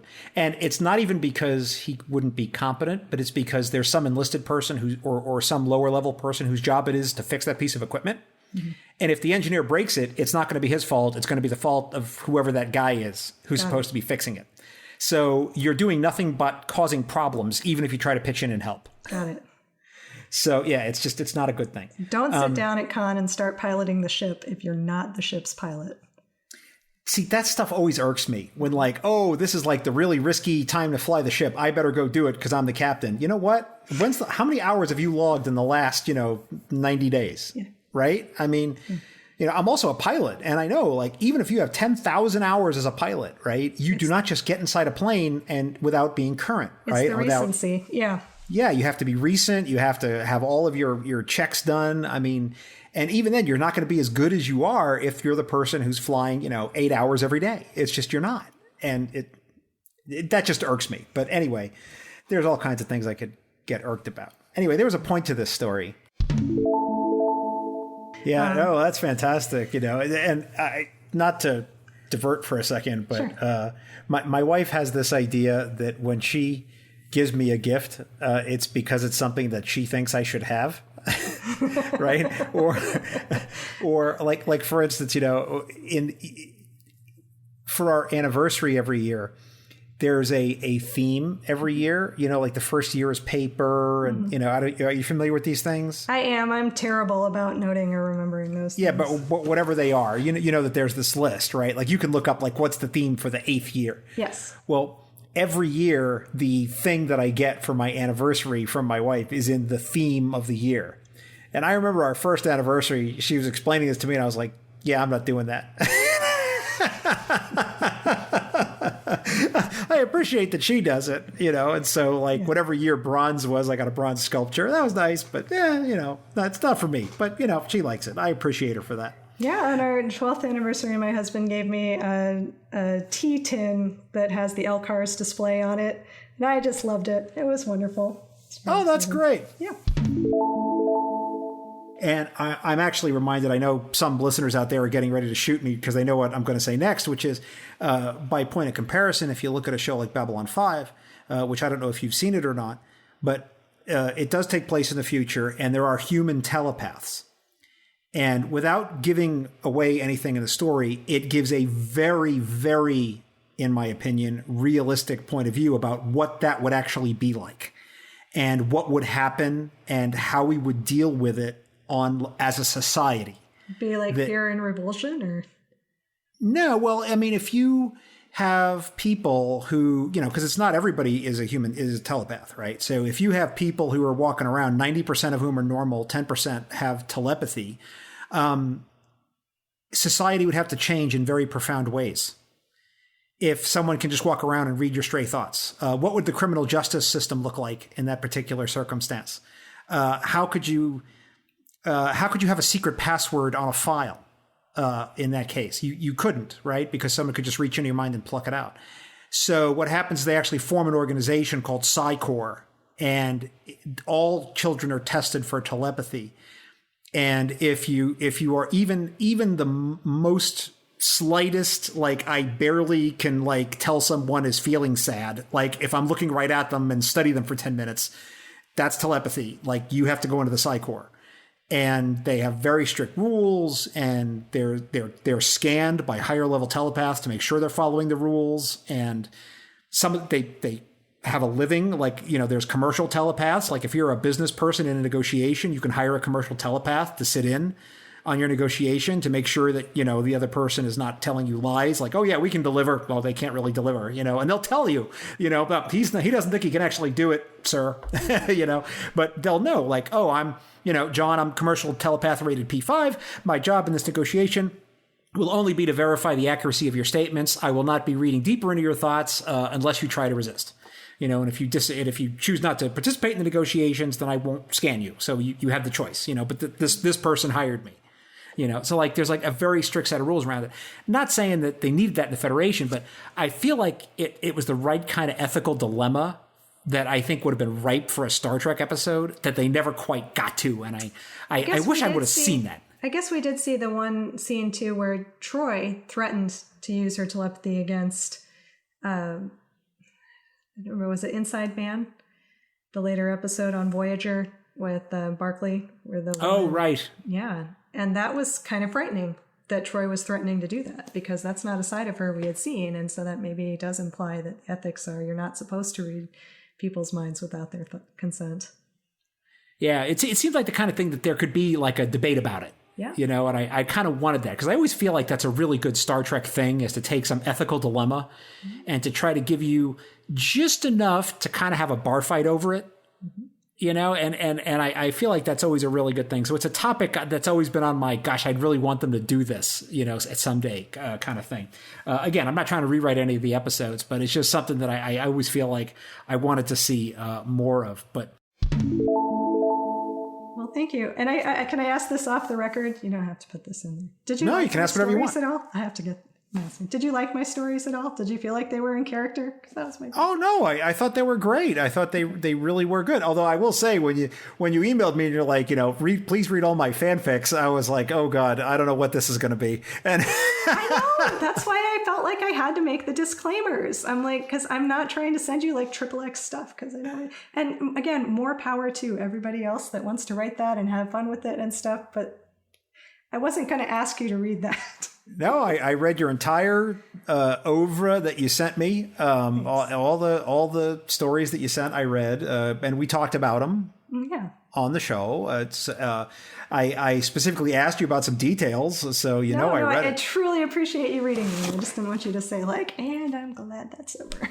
No, because this is going to be me being self-reflective here. One of the problems of doing a show like this is that I don't get to watch the Star Trek that I want to watch or read the novels that I want to read. I have to watch or read whatever my guest wants to talk about. So it's the same thing when there's an episode that I may not particularly like, that my guest is like, this is one of the best episodes of all Star Trek. It's like, well, I haven't watched it in 5 years, so I'm just going to watch this terrible episode because my guest wants to talk about it, right? So it's part of just doing the show that I have to do that as the prep, right? So people have recommended novels, which I've read. Some I liked, some I didn't. People have recommended episodes. Some I've liked, some I didn't. Some people send me fanfic, right? It's like some stuff I may like, some stuff I may not. And I really enjoyed your stories. I thought they were well written. Thank you. It means a lot to me that you read them, because like I said, I really haven't shared that with anybody that I know in real life. I wouldn't have had you on the show if I thought they were a dumpster fire, and I wouldn't have had you on the show. Okay. And that's more to protect you. Yeah. Because when I put this out, people might look them up and might read them. And I wouldn't ever want to be in a case where something happened on my show that was a bad experience. Mm-hmm. So if you listen to the bonus material on the episodes, sometimes like one of the questions I always ask was, are you okay? Was this a good experience for you? Because I always want it to be a positive thing to come on the show, regardless of your point of view on Star Trek and whether or not it aligns with mine. Mm-hmm. I don't particularly I don't, like I said, I think I talked about this earlier. You try not to insert yourself into the show. I know. I try not to express value judgments, like, you like that episode? What's wrong with you, loser? I don't. That's part of what makes you a very good interviewer. Right? Well, thank you. But I'm perfectly okay with people not having the same opinion as me. So if because I'm okay with that, I think it makes it okay for me to do this kind of show. So yeah. I don't get to watch Star Trek the way I want to watch it. Even when I live tweet episodes, which I've been doing a little bit less of lately, but it's a project. Like, I can't just throw on the next episode of Enterprise, because I live tweet them. It's like, okay, well, I have to have at least 90 minutes. I have to, normally I like to do it with 2 computers, because I have to tweet, take the screenshots, copy it over. Like, I can't just turn it on and watch it, Mm-hmm. So I'm not trying to say what was me, but what I'm trying to say is, like, it's part of the gig. If you're going to do a podcast about Star Trek, you have to do your prep, and all of that is rolled into the burrito. So I don't mind at all reading a fanfic or listening to music, and I will say this. There are episodes of Trek Profiles which will never be released. Wow. Okay. So just getting on the show is not evidence that there will ever be a podcast forthcoming. Okay. But this one doesn't seem to be headed straight for the delete. No, well, none of them are deleted. They're put into cold storage. Just right? like Moriarty. Yeah, they're on loop in the holodeck somewhere, or where they are. They're buried underneath the Voyager in that what's that episode where the Voyager is stuck in the ice? Timeless. Yeah. They're in cold storage, 40 miles down on that planet, because I don't ever want anything to happen with a guest where they take a point of view that I think, if I put this out, they're going to literally get destroyed, and I will protect them by saying, you know what, I'm just going to make a judgment call, and we're not going to do that. Mm-hmm. And if you're mad at me, you can be mad at me, but that's it. That hasn't happened a lot, but it's happened more than once. It's very conscientious of you. I appreciate that. Well, I try because I also feel like if that ever happened, it would make people not want to come on the show.